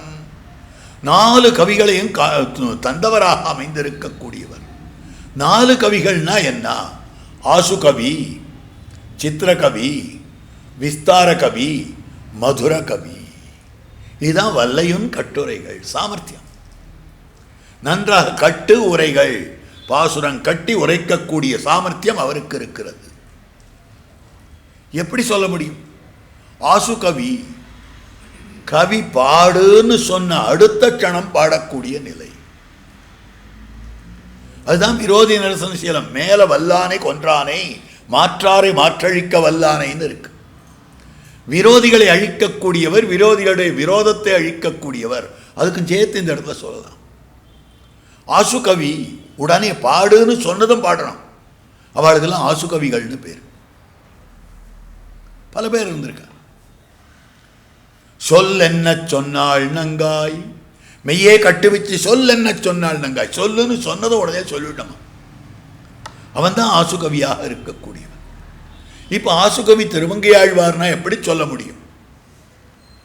திருமங்கையாழ்வாருக்கு 4 சிஷ்யாள் இருந்தார். 4 பேருடைய பேருமே வேடிக்கையாக இருக்கக்கூடியது. நீர்மேல் நடப்பான். மற்றவாள்லாம் ஜலத்தில் காலை வச்சா உள்ள அமிழ்வோம். இவன் இப்படியே வாத்து மாதிரி இப்படியே நடந்து போயிடுவான். நீர்மேல் நடப்பான், நிழலில் ஒதுங்குவான். நமக்கெல்லாம் வேணும்னா பெரிய நிழலாக இருக்கணும். சின்ன கொஞ்சம் வேப்பலை நிழல் இருந்தால் கூட, பனைமரத்து நிழல் இருந்தால் கூட ஒடுங்கிடுவானா. அந்த மாதிரி உடம்பை சுருக்கிக்கு ஒரு சாமர்த்தியம். தாழூதுவான், பூட்டு இருக்கு. இந்த பூட்டை ஃபுனு ஊதினா திறந்துருமா. தோலா வழக்கன், யார் வழக்கு பேசினாலும் அவங்கிட்ட பேசி ஜெயிக்க முடியாது.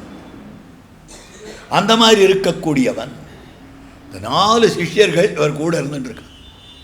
இவர் சீர்காழியில் காழிச்சீராம விண்ணகரம்னு பேர். அந்த ஊரில் திருமங்கையாழ்வார் போயின்னு இருக்கார். அவருக்கு முன்னால் இந்த 4 சிஷ்யனும் விருதூதிண்டு போகிறான். 4 கவி பெருமாள் வந்தார், 4 கவி பெருமாள் வந்தார் அப்படின்னு சம்பிரமத்தோடு போகிறான். ஊர் ஜனங்கள்லாம் பார்க்கிறா, பின்னால் போகிற ஜனங்கள் போகிறா. பார்த்ததும் அந்த ஊரில் இருந்தவர் சைவ புலவர், சைவ நாயன்மாரில் ஒருத்தர், திருஞான சம்பந்தமூர்த்தி நாயனார்னு பேர் அவருக்கு. ஞான சம்பந்தர் சைவத்தில் நிறைய பாட்டெல்லாம் பாடியிருக்கார். நிறைய விஷயங்கள்லாம் அவரும் சிவபரமாக பாடியிருக்கார். அப்படிப்பட்டவர்களுடைய சிஷ்யாள்லாம் வந்தார். எதிர தடுத்து நிறுத்தார், தர்ணா பண்ணுறார். என்ன நியாயம் பண்ணுறாங்க நீங்கள்? எங்கள் திருஞான சம்பந்தமூர்த்தி நாயனார் இருக்கிற ஊரில் அவரை ஜெயிச்சுட்டு தான் இந்த மாதிரி விருது ஊதிட்டு போகலாம். அவர் இருக்கிற ஊரில் என்ன தைரியம் இருந்தால் 4 கவி பெருமாள் வந்தார்னு ஆரோவத்தில் சொல்லுவாங்க. எங்கள் திருஞான சம்பந்தமூர்த்தி நாயனாரோட சண்டை போட்டு ஜெயிக்கட்டும், வாதம் பண்ணி ஜெயிக்கட்டும்னார். சரி, வாதம் பண்ணுறேன். இவரை பார்த்தார் திருஞான சம்பந்தமூர்த்தி நாயனாருக்கு ரொம்ப எளப்பமாக பட்டது. இவருக்கு என்ன தெரிய போகிறது? ஒன்றும் பெருசாக நீ ஒன்றும் பாட வேண்டாம். 4 கவி பெருமாள்னு சொல்கிறிய, ஒரு குறள் பாடும். குறள்னா எப்படி இருக்கும் தெரியுமா? மேலே 4 சீர், கீழே 3 சீர், 1.25 வரி தான் இருக்கும். 1.25 வரியை கொண்டதாக அமைந்திருக்கக்கூடியது. அதுதான் திருக்குறள். 1330 குறள் இருக்கு. மொத்தம் குறள் வெண்பான்னு சொல்கிறது. அந்த குறளை பாடும், ஒரு குறள் பாடும் அப்படின்னார். ஒரு குறளா? இதோ பாடுறனே. அடுத்த க்ஷணம் ஆரம்பித்தார். ஆனால் அவருக்கு அர்ச்சாவதாரத்து பெருமாள் இருந்தால் தான் பாட முடியும். அர்ச்சாவதாரத்து பெருமாள் இருந்தால் தான் பாட்டு வரும் அவருக்கு. இப்போ என்ன பண்ணுறது? இப்படி பார்த்தா அந்த ஊரில் ஒரு அம்மா இருந்தா, வயசான கிழவி. அவள் ஒரு கண்ணனை ஏழை பண்ணி வச்சுருந்தா. அந்த கண்ணனை நனையாத வைக்கிறதுக்கு இடமே இல்லை பாவம் அவளுக்கு. வீடெல்லாம் ஒழுகல் குடிசை. அவள் தவிட்டு பானை வச்சுருந்தா. அந்த தவிட்டு பானைக்குள்ளே அந்த கண்ணனை போட்டு மூடி வச்சுடுவா. அப்போ நனைய மாட்டார் இல்லையா கண்ணன். உடனே அவள் பார்த்தா, இவர் இன்னும் அர்ச்சாவதாரத்தில் ஈடுபாடு இருக்கிறவன்னு யாரோ சொன்னால், இவர் எதிர்க்கு அந்த பெருமாளை கொண்டு போய் காட்டலாமேன்னு சொல்லிட்டு அந்த கண்ணனும் பெருமாளை தன் கையில் வச்சுட்டு அவர் முன்னால் காட்டினான். அடுத்த க்ஷணம் பாட ஆரம்பிச்சிட்டார். ஒரு குரல் தானே பாட சொன்னார், இதோ பாடுறோம் பாரும் என்று சொல்லி ஒரு குரலாயிரு நிலம் மூவடிமண் வேண்டினே உலகனைத்தும் ஈரடியால் ஒடுக்கி ஒன்னும் தருகவெனாமாவலியை சிறையில் வைத்த தாடாளன் தாழனவீர் தக்க கீர்த்தி அருமறையின் திரள் நான்கும் வேள்வி ஐந்தும் அங்கங்கள் அவையாறும் இசைகளேழும் தெருவில் அலிவிழா வளமும் சிறக்கும் காழிச்சீராம விண்ணகரே சேர்மி நீரே. குரல் பாட சொன்னா இவ்வளவு பெரிய பாட்டு பாடிட்டார். 10 பாட்டு பாடுறார். இந்த 10 பாட்டை கேட்டதும் அவர் ஆச்சரியப்பட்டார். திருமஞான சம்பந்தமூர்த்தி நாயனார் அவர் கையில் ஒரு வேல் வச்சுட்டு இருந்தார். அந்த வேலை திருமங்கையாழ்வார் திருவடிகளில் வச்சு நமஸ்காரம் பண்ணினார். அதனால தான் செங்கமலத் தயனமறையோர் காழிச்சீராம விண்ணகரன் செங்கண்மாலை அங்கமலத் தடவயல் சூழ் ஆலிநாடன் அருள்மாரி அரட்டமுக்கி அடையார் சீயம் கொங்குமலர் குழலியர்வேள் மங்கவேந்தன் கொற்றவேல் பரகாலன். கொற்றன வெற்றின்னு அர்த்தம். வெற்றிவேல் பரகாலன். வெற்றிவேல் வெற்றிவேல்னு முருக பக்தர்கள் சொல்கிறாளே, நாம் திருமங்கையாழ்வார் பக்தர்களும் வெற்றிவேல்னு சொல்லலாம். ஏன்னா அவர் கையிலையும் வேல் இருக்கு. கொற்றவேல் பரகாலன் இல்லைன்னா திருமங்கையாழ்வார் கையில் வேல் என்னத்துக்கு வரப்போகிறது? வாழ்வலியால் மந்திரங்கள் மங்கையருக்கு வந்தான். அவர் வாழை காட்டித்தான் பெருமாளிடமிருந்து மந்திரத்தை பெற்றவர். அவர் கையில் இப்போ வேல், இப்போ சேவிக்கிறமே. எப்படி அந்த வேல் வந்தது என்றால் வெற்றி பெற்றதாய் அமைந்திருக்கக்கூடியது ஆசு கவி. உடனே பாடினாரோ இல்லையோ, அதனால் அமைந்திருக்கக்கூடியது விஸ்தார கவி. விஸ்தாரன்னா இன் டீட்டெயில் பாடுறது. பெருசாக சிறிய திருமடல் பெரிய திருமடல் எவ்வளோ பெரிய கவிகள் ரொம்ப அழகாக அமைந்திருக்கக்கூடியது. அறிவு தரும் பெரிய திருமொழி 1084 பாட்டும் 1084 பாசுரங்கள் பாடியிருக்கிறார். கலந்த திரு கார்த்திகையில் கார்த்திகை வந்தோன் வாழியே, காசினியில் உன் குறையலூர் காவலோன் வாழியே, நலந்திகள் 1084 உரைத்தான் வாழியே, நாலைந்தும் ஆரைந்தும் நமக்குரைத்தான் வாழியே, இளங்கழு கூற்றிருக்கை இருமடலிந்தான் வாழியே, இம்மூன்றில் 227 வாழியே. இத்தனையும் சொல்லப்பட்டிருக்கக்கூடிய விஷயம்னா அவர் எவ்வளவு விஸ்தாரமாக பாடியிருக்கார். அதனால விஸ்தார கவி அந்த பெயரும் பொருத்தமாக அமைந்திருக்கு.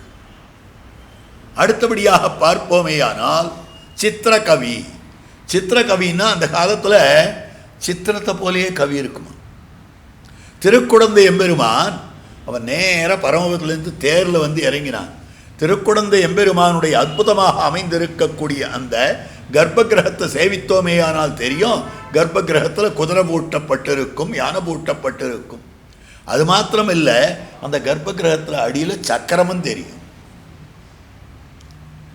அப்போ அந்த எம்பெருமானுக்கு தேர் என்பது உயர்ந்தது. திருத்தேராகிற விமானத்திலேயே இருக்கிறார். அப்படி திருத்தேராகிற விமானஸ்தனாக இருக்கக்கூடிய எம்பெருமானுக்கு பாசுரம் பாடணும்னா திருமங்கையாழ்வார் திருக்குடந்தைக்கு பதிகமே பாடலை. நீங்கள் பாருங்க, 10 பாட்டு 100 பாட்டு திருக்கண்ணபுரத்துக்கு இருக்கு, 100 பாட்டு திருநறையூருக்கு இருக்கு. ஆனால் திருக்குடந்தைக்கு இல்லையே. திருவண்ணகருக்கு 10 பாட்டு பாடியிருக்கார், திருச்சேரிக்கு 10 பாட்டு பாடியிருக்கார். இந்த இடங்கள்லாம் 10 பாட்டு, 20 பாட்டு, 30 பாட்டு, 40 பாட்டு, 50 பாட்டு, 100 பாட்டு இப்படிலாம் பாடியிருக்கார். திருக்குடந்தை எம்பெருமான கிட்டத்தில் அவருக்கு ஈடுபாடு இருந்தாலும் ஒரு பதிகம் கூட பாடல, 10 பாட்டு பாடலை. ஆனால் திருக்குடந்தைக்கு இருக்கக்கூடிய பெருமை என்ன தெரியுமா? திருமங்கையாழ்வாருடைய 6 பிரபந்தத்திலையும் திருக்குடந்தையை பாடுறார். ஆரம்பத்திலேயே சூழ்புனல் குடந்தையே தொழுது, முதல்ல ஆரம்பிக்கவே சூழ்புனல் குடந்தையே தொழுது அப்படின்னு வாடினேன் வாடி பதிகத்தில் முதல்ல திருக்குடந்தையை தொழுதுன்னு ஆரம்பிக்கிறார். அப்போ பார்க்கிற போது திருக்குடந்தையில் அவருக்கு இருக்கக்கூடிய ஈடுபாடு தெரியுது. ஏன் அப்படி ஈடுபாடு அமைந்திருக்கிறதுனா, நம்மாழ்வாருடைய திருவாய்மொழியில் அவருக்கு ஈடுபாடு அதிகம். இருந்தமிழ் நூல் புலவர். இருந்தமிழ் நூல்னா திருவாய்மொழி. திருவாய்மொழி புலவராக அமைந்திருக்கக்கூடியவர் திருமங்கையாழ்வார். அதனால் அந்த திருவாய்மொழியில் என்ன காட்டுறார்னா, இங்கிருந்து பரமபதத்துக்கு போகிற ஜீவாத்மாவை என்ன பண்ணுகிறார் என்னால், குடந்தையங்கோவலன் குடியடியார்க்கே. திருக்குடந்தை எம்பெருமானுடைய குடியடியார் இவர் என்ன, அங்கே நித்தியசூரிகள்லாம் அவரை கொண்டாடுறாளாம். இங்கிருந்து போகிற ஜீவாத்மா திருக்குடந்தை எம்பெருமானுடைய அடியவன் அப்படின்னு கொண்டாடுறார். ஏன் திருக்குடந்தை எம்பெருமானுடைய அடியவன் அவா சொல்றான்னு ஆழ்வார் சொல்றார். ஆழ்வார் சொல்ற வார்த்தை பெருமாளுடைய அடியவன் தான் அவா சொல்லுவாளோ என்னமோ. ஆனால் ஆழ்வார் சாட்சாத்கரித்து தெரிவித்திருக்கிற வார்த்தை திருக்குடந்தை ஆறாவமுத பெருமாளுடைய அடியவர் அப்படின்னு அங்க இருக்கிறவா கொண்டாடுறா. எல்லாரையும் இங்கிருந்து போற ஜீவாத்மாக்களை கொண்டாடுறா அப்படின்னு சொல்றாரே. இது என்ன, இது புரியலையே. ஆழ்வார் ஏன் இப்படி சொன்னார்? குடந்தை மாத்திரம் சொல்ல, காஞ்சிபுரம் சுவாமி இன்னொரு அர்த்தம் காட்டியிருக்காருங்க. குடந்தயம் கோவலன். இந்த திவ்ய பிரபந்தம் அவதரிக்க போறதுக்கு காரணமான திவ்ய தேசம் எது தெரியுமா? திவ்ய பிரபந்தம் அவதரித்ததற்கு காரணமான திவ்ய கஷேத்திரம் திருக்கோவலூர். திருக்கோவலூர் இடைகளில் தான் முதலாழ்வார்கள் 3 பேரும் சேர்ந்தார்கள். அதனால வந்தது 3 திருவந்தாதிகள். அது தொடக்கமாகத்தான் மற்ற பாசுரங்கள் வந்தன. அதனால திருக்கோவலூரை பாடணும். அதுக்கு மேற்பட இந்த திவ்ய பிரபந்தமெல்லாம் மறைஞ்சு போயிடும் ஒரு காலத்தில். அப்படி மறைந்து விட்டதேயானால் மீளவும் வரப்போறது திருக்குடந்த பாசுரத்தாலே என்று தோத்தினபடியாலே குடந்தயம் கோவலன். கோவலன்னா கோவலூரன் அர்த்தம். குடந்தயம் திருக்குடந்தையில் இருக்கக்கூடிய எம்பெருமான். இந்த 2 திவ்ய கஷேத்திரங்களையும் பாடுறார். அப்ப திருமங்கையாழ்வாருடைய பிரபந்தத்தில் 6 பிரபந்தத்திலையும் திருக்குடந்தையை பற்றி இருக்கு. முதல் பிரபந்தத்தில் அமைந்திருக்கக்கூடிய விஷயம், அதே மாதிரி 2வது பிரபந்தத்திலையும் இருக்கக்கூடியது, 3வது பிரபந்தம், 4வது பிரபந்தம், 5வது பிரபந்தம், 6வது பிரபந்தம், திருநெடுந்தாண்டகத்திலையும் திருக்குடந்தையை பாடுறார். ஆங்கே தன்காலும் தன் குடந்த நகரும் பாடி. அப்போ திருக்குடந்தைனா அப்படி அமைந்திருக்கிறது.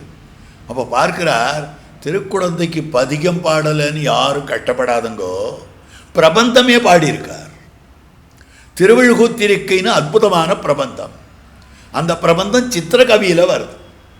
ஏனென்றால் ஒரு பேருந்தி இருமலர் தவிசில் ஒரு முறை அயனை இன்னனை ஒரு முறை இருசுடர் மீதினில் இயங்கா மும்மதிழங்கை ஒரு கால் வளைய ஒரு சிலை ஒன்னிய ஈரை தழல்வாய் வாழி லட்டனை மூவடி நானிலம் வேண்டி முப்புரி நூலோடு மானுரி இலங்கு மார்பினில் இருபிறப் பொறுமானாகி. இது எப்படி வருதுன்னா 1 2 3 1 2 1 1 2 3 2 1 அந்த மாதிரி வரும். ஏறிண்டே போகும், அப்புறம் இறங்கிண்டே போகும்.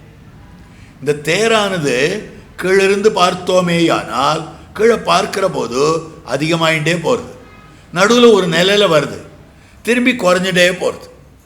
அந்த மாதிரி அமைந்து இருக்கக்கூடிய நிலை, இதுக்கு பேர் ரதபந்தம்னு பேர். அப்போ ரதபந்தம் என்பது ஒரு ரதத்தை போல பிரபந்தம் அமைத்தல். அதுதான் அற்புதமாக அமைந்திருக்கக்கூடிய விலட்சணமான சித்திரகவின்னு சொல்லப்படுறது. அந்த சித்திரகவியை பாடக்கூடியவர் அவர். அடுத்தது மதுர கவி. ஆச்சரியமான விஷயம். பெரும்புறக்கடலைன்னு 10 பாட்டு, ரொம்ப அழகான 10 பாட்டு, அத்தனை இனிமையான 10 பாட்டு. திருக்கண்ணமங்கைன்னு திவ்யதேசம். அந்த திவ்யதேசத்து பெருமாளுக்கு பாடுறார். இந்த பாசுரத்தை சொல்கிறேன் கேளுங்க, எவ்வளவு இனிமையாக இருக்குன்னு. பெரும்புறக்கடலையடலே தினை பண்ண யானை எண்ணில் முனிவர் கருள் தரும் தவத்தை முத்திந்திரட்கோவையை பத்தராவியை நித்திலத்தொத்தினை அரும்பினை அலரை அடியேன் மனத்தாசையை அமுதம் பொதியும் சுவை கரும்பினை கனியை சென்னு நாடி கண்ணமங்கையுள் கண்டு கொண்டேனே. 2வது வேத்து மேலேயே மொத்த பாசுரம் அமைஞ்சிருக்கு. இந்த ஒரு பாசுரம் இல்லை, இந்த மாதிரி 10 பாசுரம். கிட்டத்தட்ட 90 திருநாமங்கள் இப்படி வருது. அவனே அவனே அவனே அவனே, ரொம்ப அழகாக அமைந்திருக்கக்கூடியது. இந்த பாசுரத்தை பாடிட்டு இதுக்கு பலன் சொல்லணும். கண்ணமங்கையுள் கண்டு கொண்டேனே, ஒரு பாட்டிலையும் முடியுது. கண்ணமங்கையுள் கண்டு கொண்டேன் என்று காதலால் கலிகன்றி உரை செய்தா.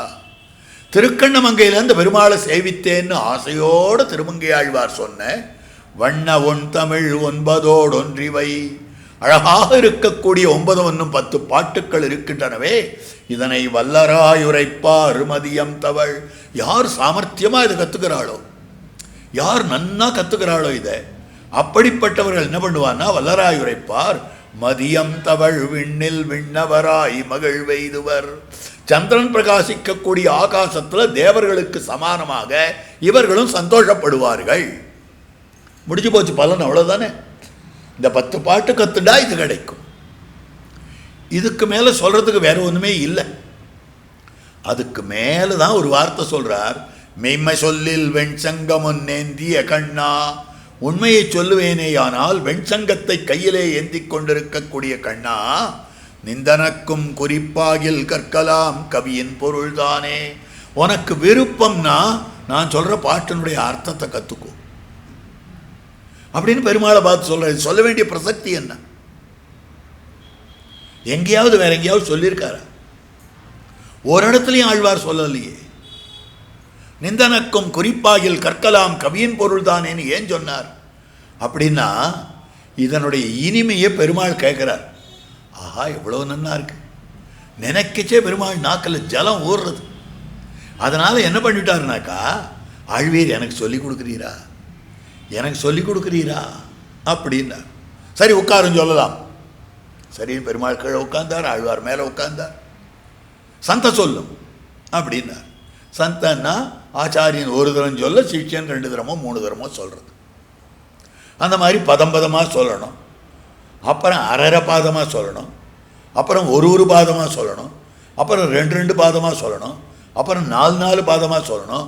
அப்புறம் சிஷ்யனை சொல்ல விட்டு ஆச்சாரியன் பார்த்துட்டு இருக்கணும். இந்த மாதிரி திருவு சொல்லி மனப்பாடம் பண்ணணும். இதுதான் சந்த சொல்கிற முறை.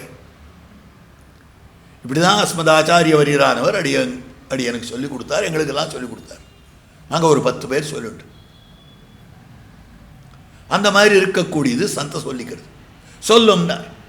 பெரும்புற கடலை ஆரம்பிக்கிறார். பெருமாள் வாய் கடலை சுண்டல் சாட்ட வாய்.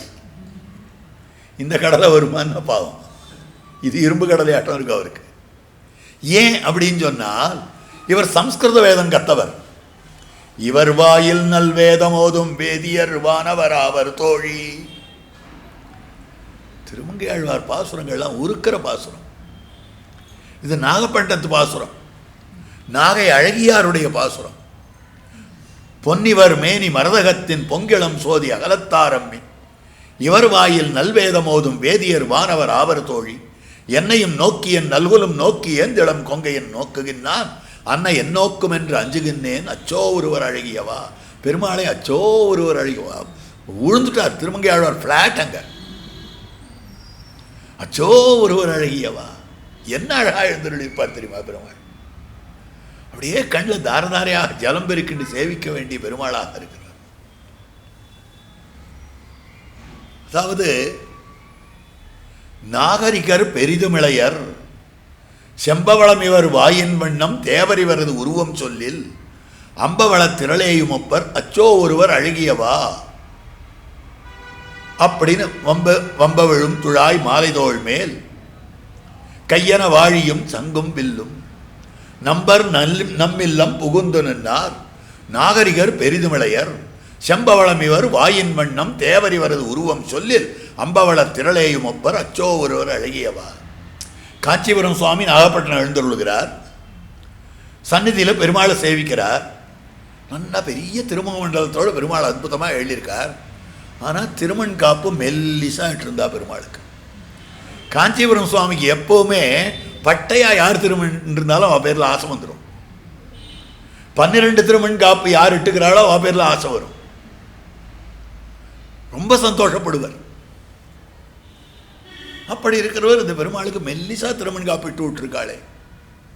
பட்டையா இவ்வளவு பெரிய திருமுக மண்டலமாக இருக்குது.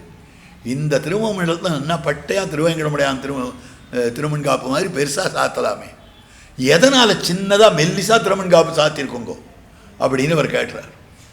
உங்களுக்கு பாசுரம் தெரியாதா வித்வான்னு சொல்கிறேன்ட்டார் அந்த அர்ச்சகர். அது பாசுரத்தில் திருமண பற்றி எங்கே இருக்குது அப்படின்னார். இருக்குது. எங்கே இருக்குது? வம்ப விழும் துழாய் மாலைதோள் மேல் நம்பர் நன்மில்லம் புகுந்து நின்றார், நாகரிகர் பெரிதுமிளையர். நாகரிகர் நன்னா, நாகரிகர் நகரத்தில் இருக்கக்கூடியவர்னு அர்த்தம். நாகரிகர்களாக இருக்கிறவா பட்டப்பட்டையாக திரும்பிட்டுப்பாளா? கிராமத்தில் இருக்கிறவா கோவிலுக்கு போகிறவா அவள் தான் பட்டப்பட்டையாக திரும்பிட்டுப்பா. நாகரிகராக இருக்கிறவா அப்படியே திருமண் இருக்கிறது தெரியும் தெரியாது அந்த மாதிரினா வியக்தமாக தான் இட்டுக்கிறா. அந்த மாதிரி தான் எங்கள் பெருமாளும். இப்படி ஒரு அர்த்தமாக இதுக்கு அழுதுட்டார் சுவாமி. இப்படி ஒரு அர்த்தமா. அப்போ பார்க்கிற போது இந்த பாசுரங்கள், இந்த நாகப்பட்டினத்து பாசுரங்கள், அத்தனை பாசுரங்கள் அழகாக இருக்கக்கூடியது. அதில் என்ன சொல்லிட்டார் திருமங்கை ஆழ்வார்னா, இவர் வாயில் நல்வேதமோதும் வேதியர் வானவராவர் தோழி. இவர் யார் தெரியுமா? வாயில் நல்வேதமோதும் வேதியர், வாயில வேதம் ஓதும்படியான வேதியர். வேதம் கற்றுக்கொண்டவனாய் அமைந்திருக்கக்கூடியவனுக்கு ஒரு நாளும் இது வராது. தமிழ் பாசுரங்கள் வர்றது கஷ்டம். ஆனால் தமிழ் எவன் ஒருத்தன் தமிழ் பாசுரங்களை கற்றுன்றானோ அவனுக்கு வேதம் சீக்கிரம் வந்துடும் அப்படின்னு சொல்லக்கூடியது. அதனால் அமைந்திருக்கக்கூடிய விஷயம் திருமங்கை ஆழ்வார் சொல்லிக் கொடுத்தாலும் கூட அந்த பெருமாளுக்கு இந்த பெரும்புறக்கடலை வரல. உடனே சொல்லிட்டார், நிந்தனக்கும் குறிப்பாகில் கற்கலாம் கவியின் பொருள் தானே. பாட்டு வரல, மூலம் வரல, உமக்கு உட்காந்து அர்த்தம் கேட்டுக்கும். என்னிடம் அர்த்தத்தை கேட்பீராக, நான் சொல்கிறேன் உமக்கு அர்த்தம். காலக்ஷேபம் சொன்னால் சுலபமாக புரிஞ்சுட்டு போயிடலாம். அதனால் இந்த 10 பாட்டுக்கு அர்த்தம் சொல்கிறேன். நிந்தனக்கும் குறிப்பாகில் கற்கலாம் கவியின் பொருள் தானே. அங்கே பெரியவாச்சான் பிள்ளை வியாக்கியானம் பண்ணுறார், திருமங்கையாழ்வார் திருவடிவாரங்களிலே சேவிப்பதற்கு கண்ணனுக்கு கசக்குமா? கட்டாயம் வரார். வந்தார். எங்கே வந்தார்னா, திருமங்கையாழ்வாருடைய திருவவதாரம் கார்த்திகையில் கார்த்திகை, கண்ணனுடைய திருவவதாரம் ஆவணியில் ரோகிணி. அதே கண்ணன் ஆவணி ரோகிணியிலே பெரியவாச்சான் பிள்ளையாக அவதரித்து கார்த்திகையிலே அவதரித்தவராய் அமைந்திருக்கக்கூடிய திருக்கலிகன்றியான நம்பிள்ள திருவடிவாரங்களிலே இருந்து மொத்த அர்த்தங்களையும் கேட்டிருக்கிறார் பெரியவாச்சான் பிள்ளை நம்பிள்ளையினுடைய திருவடிகளிலே.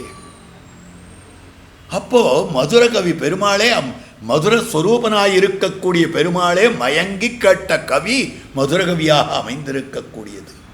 ஆகவே இவரை 4 கவி பெருமாள்னு சொல்லலாம் என்று சொல்லும்படியாக நிலையாக அமைந்திருக்கிறது. ஆகவே 4 கவி பெருமாள் என்கிற விருதானது இவருக்கு பொருத்தமாக அமைந்திருக்கக்கூடியது. வல்லையுன் கட்டுரைகள், அப்ப நன்னா பேசக்கூடியவர். 2வது, வல்லையுன் கட்டுரைகள்னா சாமர்த்தியமா பேசிடுவியே, அடுத்தவனுடைய வாயை அடக்கிடுவியே, அந்த மாதிரி சொல்லும்படியான வார்த்தையாக அமைந்திருக்கிறது திருமங்கையாழ்வாருடைய பாசுரங்கள். எத்தனை பாக்கிய குதிருஷ்டி மதங்களுடைய வாயெல்லாம் அழைத்திருக்கிறது.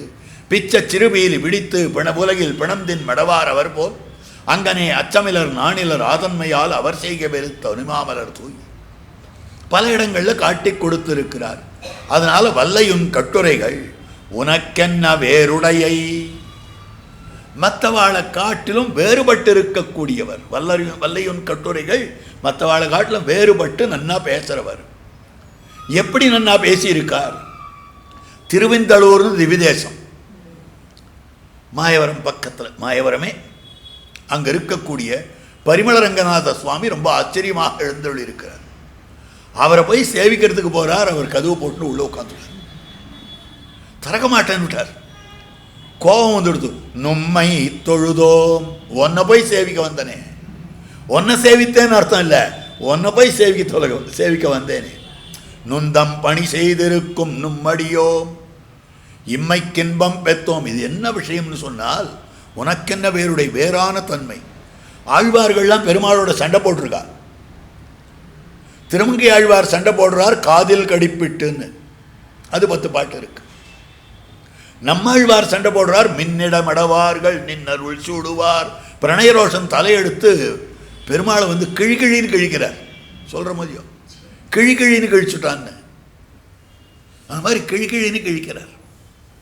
குலசேகர ஆழ்வார் அவர் தனிப்பட்ட சண்டை, ஏர்மலர் பூங்குழல் ஆயர் மாதர்.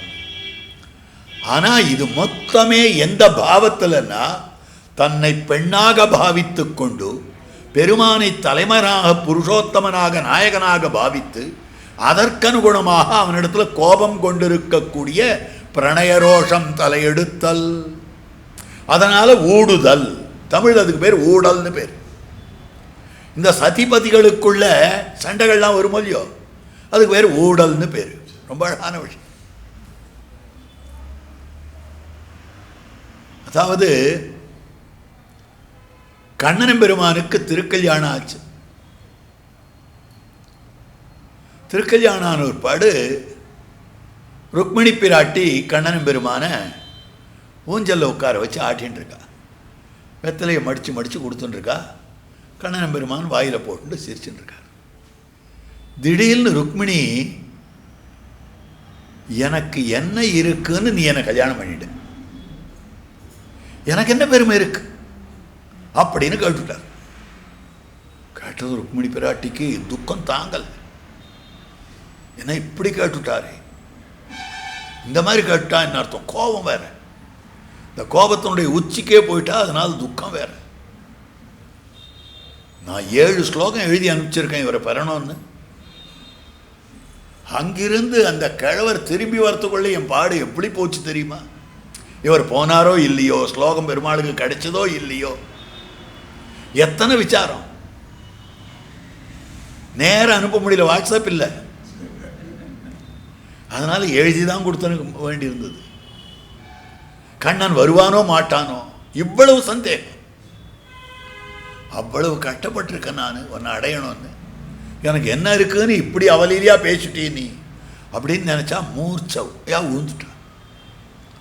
உடனே கண்ணன் பெருமான் என்ன பண்ணினான்னால், அவனுக்கு 2 கை, ஒரு கையால் தலையை பிடிச்சான், ஒரு கையால் காலை பிடிச்சான், போறல.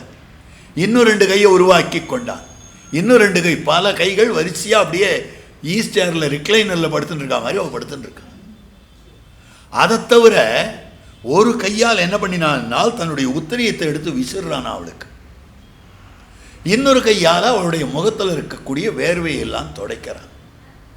கொஞ்சம் கொஞ்சமாக மூர்ச்சை தெளிஞ்சது. யாரை பார்த்து என்ன வார்த்தை சொன்னங்கோன்னு அழறான். ஐயோ, நான் அப்படிலாம் சொல்லலைன்னா, உன்னை பத்தினியாக பெற்ற பிறகு எனக்கு அடையிறதுக்கு என்ன இருக்குன்னு கேட்டேன் நான்.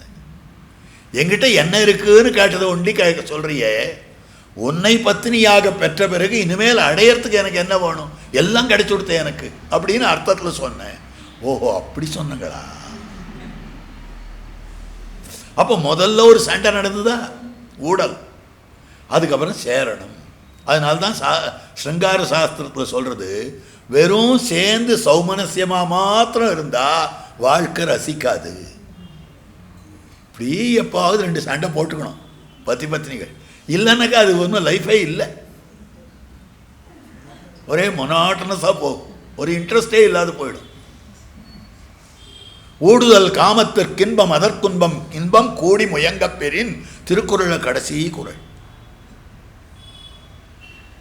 அப்போ பார்க்கிற போது 2 பேரும் சேர்ந்தாப்போல இருந்தாலும் கூட அப்போ இந்த சண்டை அடிக்கடி வரக்கூடாதானே. அடிக்கடி வந்ததுன்னா அது நரகம், அது வீடே கிடையாது. குழந்தைகள் கெட்டு போயிடும். குழந்தைகள் நல்ல ஹேல் அண்ட் ஹெல்த்தியாக இருக்கணும்னா இவா 2 பேரும் சௌமனசியத்தோடு இருக்கணும். குழந்தைகளுடைய நன்மையை பார்க்க வேண்டுமே வழி இவாளுடைய ஈகோவை பார்க்கவே கூடாது. அந்த குழந்தைகளுக்கு ஒருத்தர் பேரில் வெறுப்பு வரும்படியாக பேசுறது, இதெல்லாம் ரொம்ப தப்பு. அந்த ஈகோ எல்லாரும் குறைக்கிறதுக்கு வழக்கப்படுத்திக்கணும். பெரியவர்கள் தான் வளர்த்து விடணும்.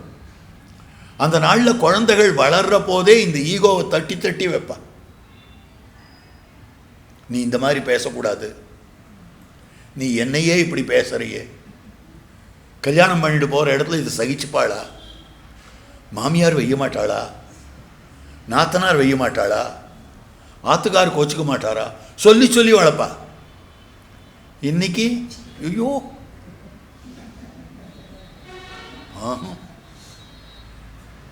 எங்கேயாவது கல்யாணத்துக்குன்னு மேட்ரிமோனியல் இதில் ஜாதகத்தில் ஃபோன் நம்பரை பேசினவன்னா, ஃபோன் நம்பர் கொடுக்கறதே குடும்ப தலைவனுடைய ஃபோன் நம்பரே கிடையாது, இந்த குடும்ப தலைவனுடைய ஃபோன் நம்பர்.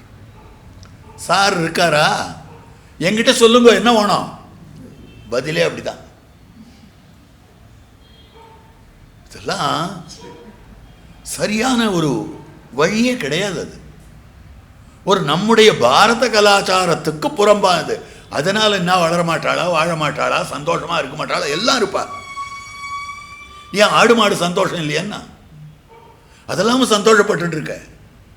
அதாட்டம் எல்லாரும் சந்தோஷப்படலாம்.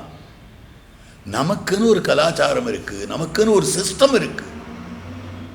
அந்த system, that system has to be followed. Otherwise we are unfit to be human beings. சரீரத்தளவில் ஹியூமன் பீயிங்ஸாக இருக்கும்.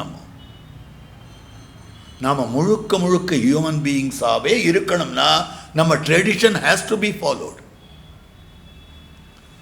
ட்ரெடிஷன்லேருந்து டீவியேட்டே ஆகக்கூடாது. இதை தான் குழந்தைகளுக்கு சொல்லி சொல்லி சொல்லி வளர்க்கணும். we belong to the greatest culture. நாம் எவ்வளவு கல்ச்சர்டாக இருந்தோம்னா, the other parts of the world, the people of the other parts of the world were cannibals, barbarians. அந்த காலத்திலேயே நான் எவ்வளவு கல்ச்சர்டாக இருந்தேன். இவன் அகழ்வாராய்ச்சியை எப்படி காட்டுறது? மொஹஞ்சதாரோ ஹரப்பா எல்லாத்தையும் சொல்லிட்டு இருக்காளே, அதெல்லாம் எத்தனை 1000 வருஷத்துக்கு முன்னால். நீங்கள் ஃபாரின் கண்ட்ரிஸினுடைய ஹிஸ்ட்ரி எடுத்து பாருங்க. ஒரு 300-400 வருஷத்துக்கு மேலே வாழால் போக முடியல. அந்த மாதிரி அமைந்திருக்கக்கூடிய விஷயம். அப்போ நம்முடைய ட்ரெடிஷனை நாம் ஃபாலோ பண்ணணும். நம்ம பெரியவர்கள் இதை கட்டி காத்தார்கள். இத்தனை யுகமாக கட்டி காத்ததான இந்த ஒரு வழக்கத்தை நாம் அழிக்கிறதுக்கு நமக்கு எங்கே அதிகாரம் இருக்கு? அப்போ பார்க்கிற போது எதுக்காக சொல்கிறேன்னா, இந்த ஊழல்ன்றதுக்காக சொன்னேன். இந்த ஊழலானது நாயிகா பாவத்தில் வரலாம். ஆனால் திருமங்கையாழ்வார் திருமங்கையாழ்வாராகவே இருந்துட்டு ஓடினார். அதுதான் இங்கே நும்மை தொழுதோம். வாசிவல்லீர் இந்தளூரீர் வாழ்ந்தே போம் நீரே. அழகு நீரே பார்த்துக்கும். கண்ணாடி வச்சு அழகாக இருக்கு, அழகாக இருக்கு.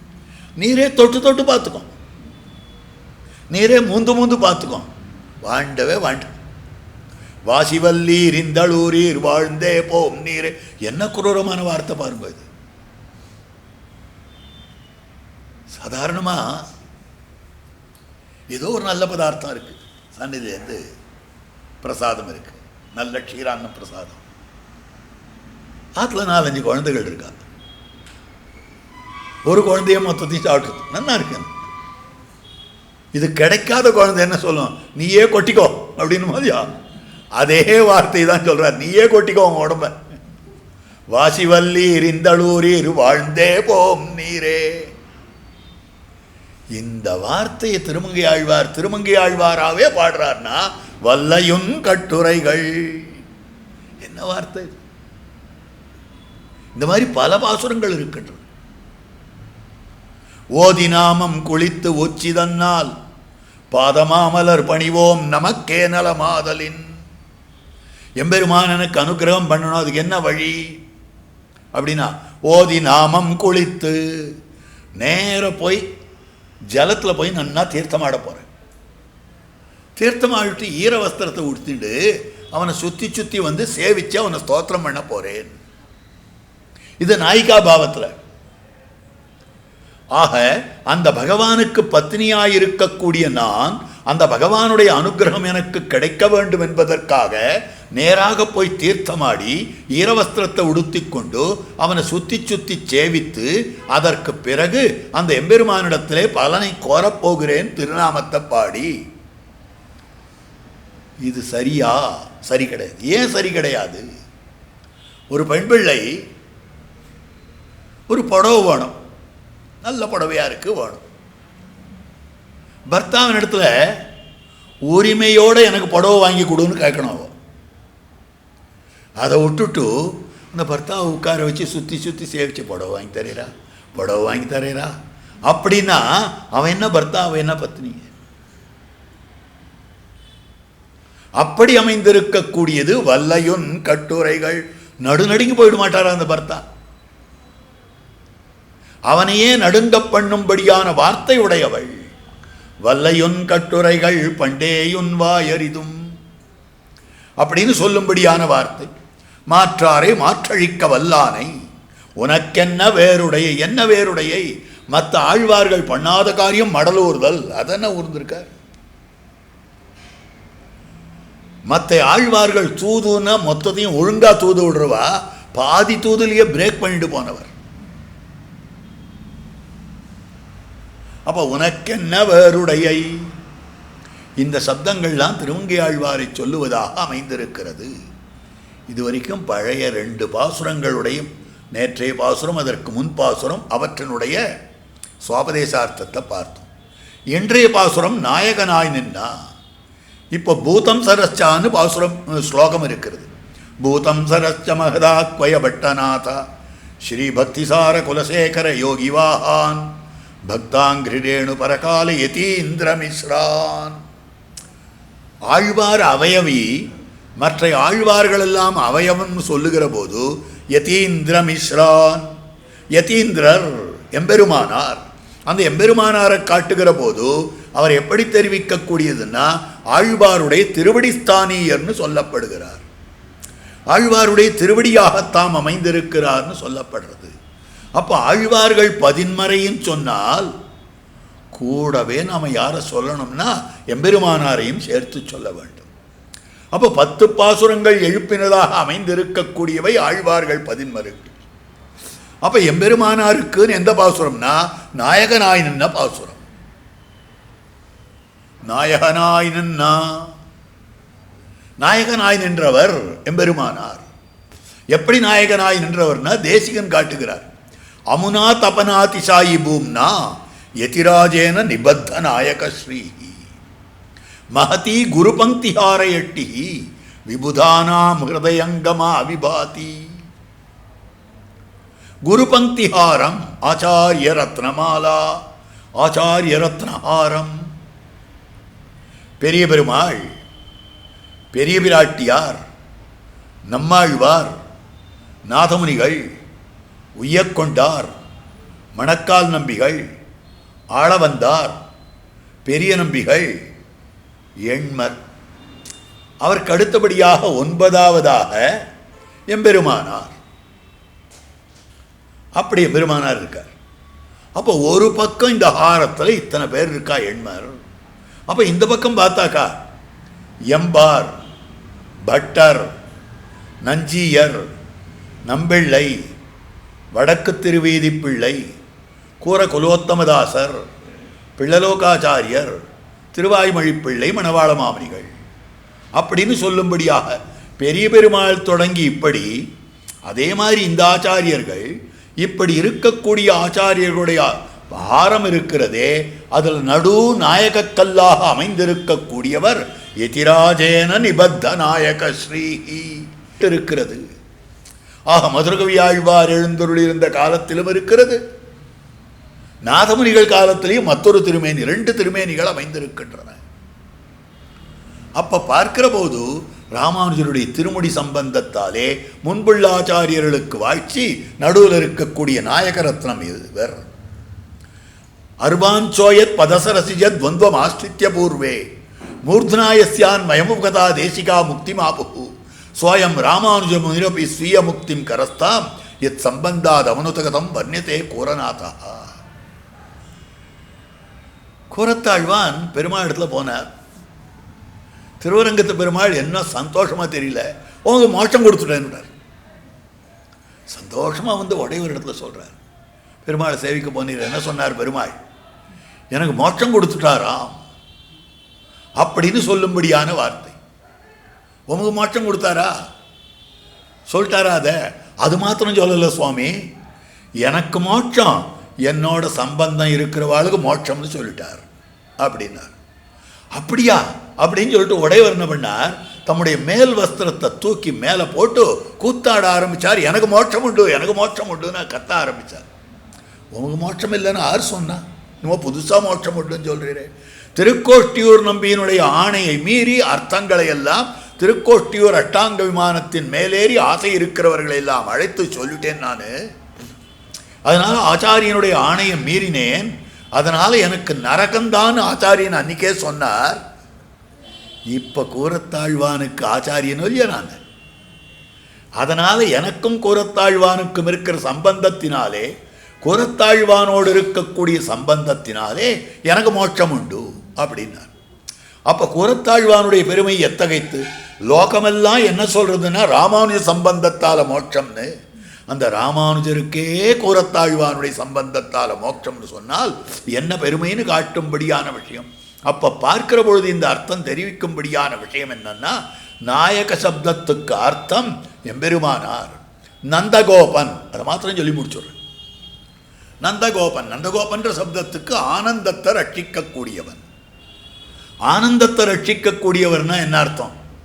வேதாந்தம் சொல்லுகிறது ஆனந்தமயா அபியாசாத், பகவான் ஆனந்த ஸ்வரூபனாய் இருக்கக்கூடியவன். அப்ப பகவான் ஆனந்த ஸ்வரூபனாய் இருக்கக்கூடியவன்னா பகவான் ஆனந்தம் என்னும்படியான குணத்தோடு கூடியிருக்கிறவன் அர்த்தம்.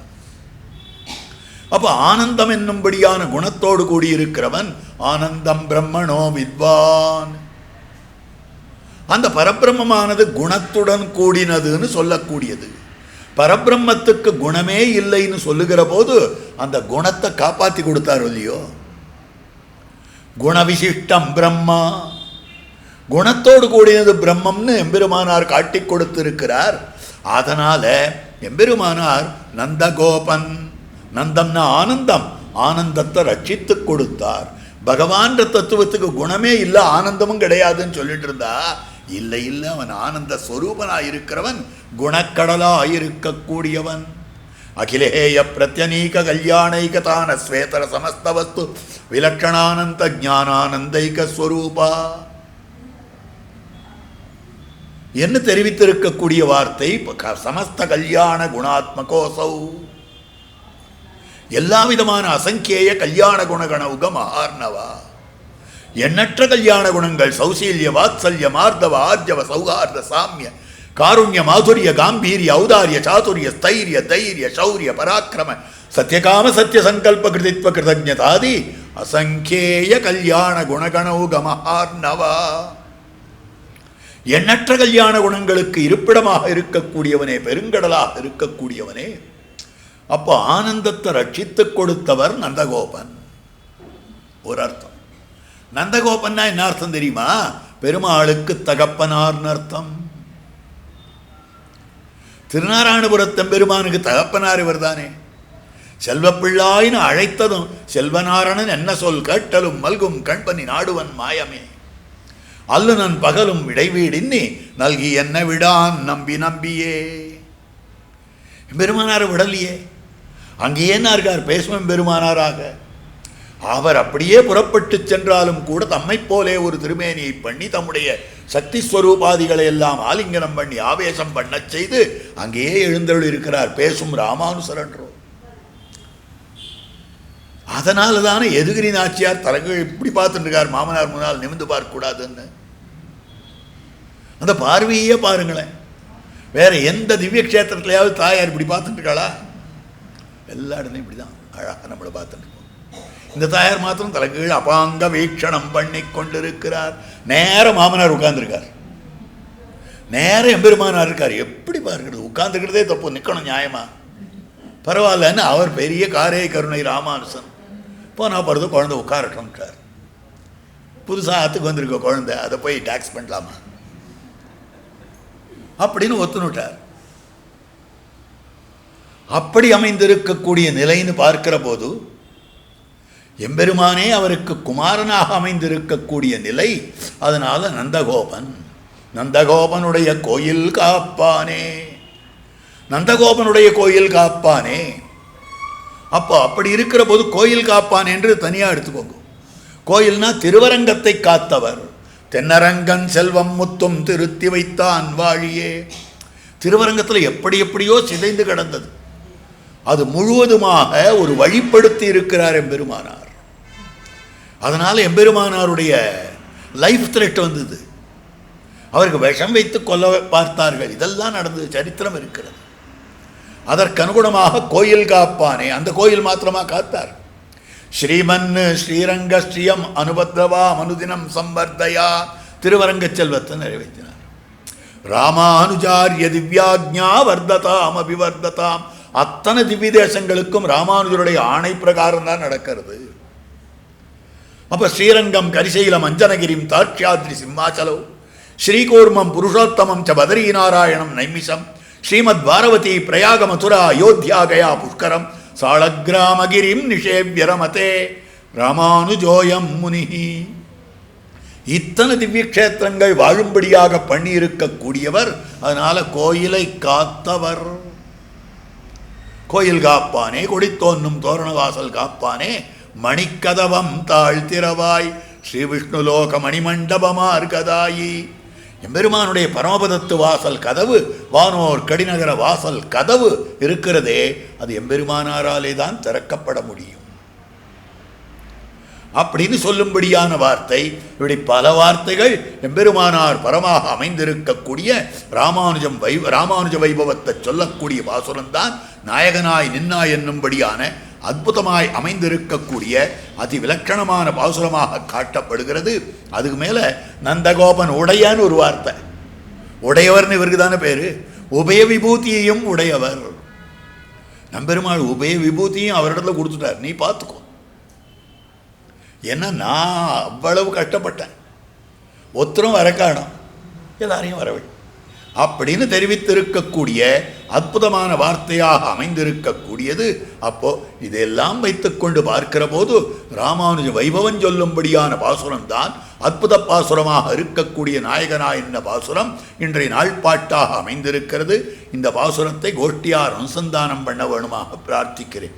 நாயகனாய் நின்ன நந்தகோபனுடைய கோயில் காப்பானே, கொடித்தோன்னும் தோரணவாசல் காப்பானே, மணிக்கதவம் தாழ்த்திரவாய், ஆயர் சிறுமியரோமுக்கு அரபரை மாயன் மணிவண்ணன் நன்னலே வாய் நேர்ந்தான், தூயோமாய் வந்தோம் துயிலழப்பாடுவான், வாயால் முன்னம் மாத்தாதே அம்மா, நீ நேசநிலை கதவம் நீ கேலோர் எம்பாவாய். நாளை தினம் கிரமமா உபன்யாசம். यतिराज यतिराज यतिराज जय हो, यतिराज यतिराज रामा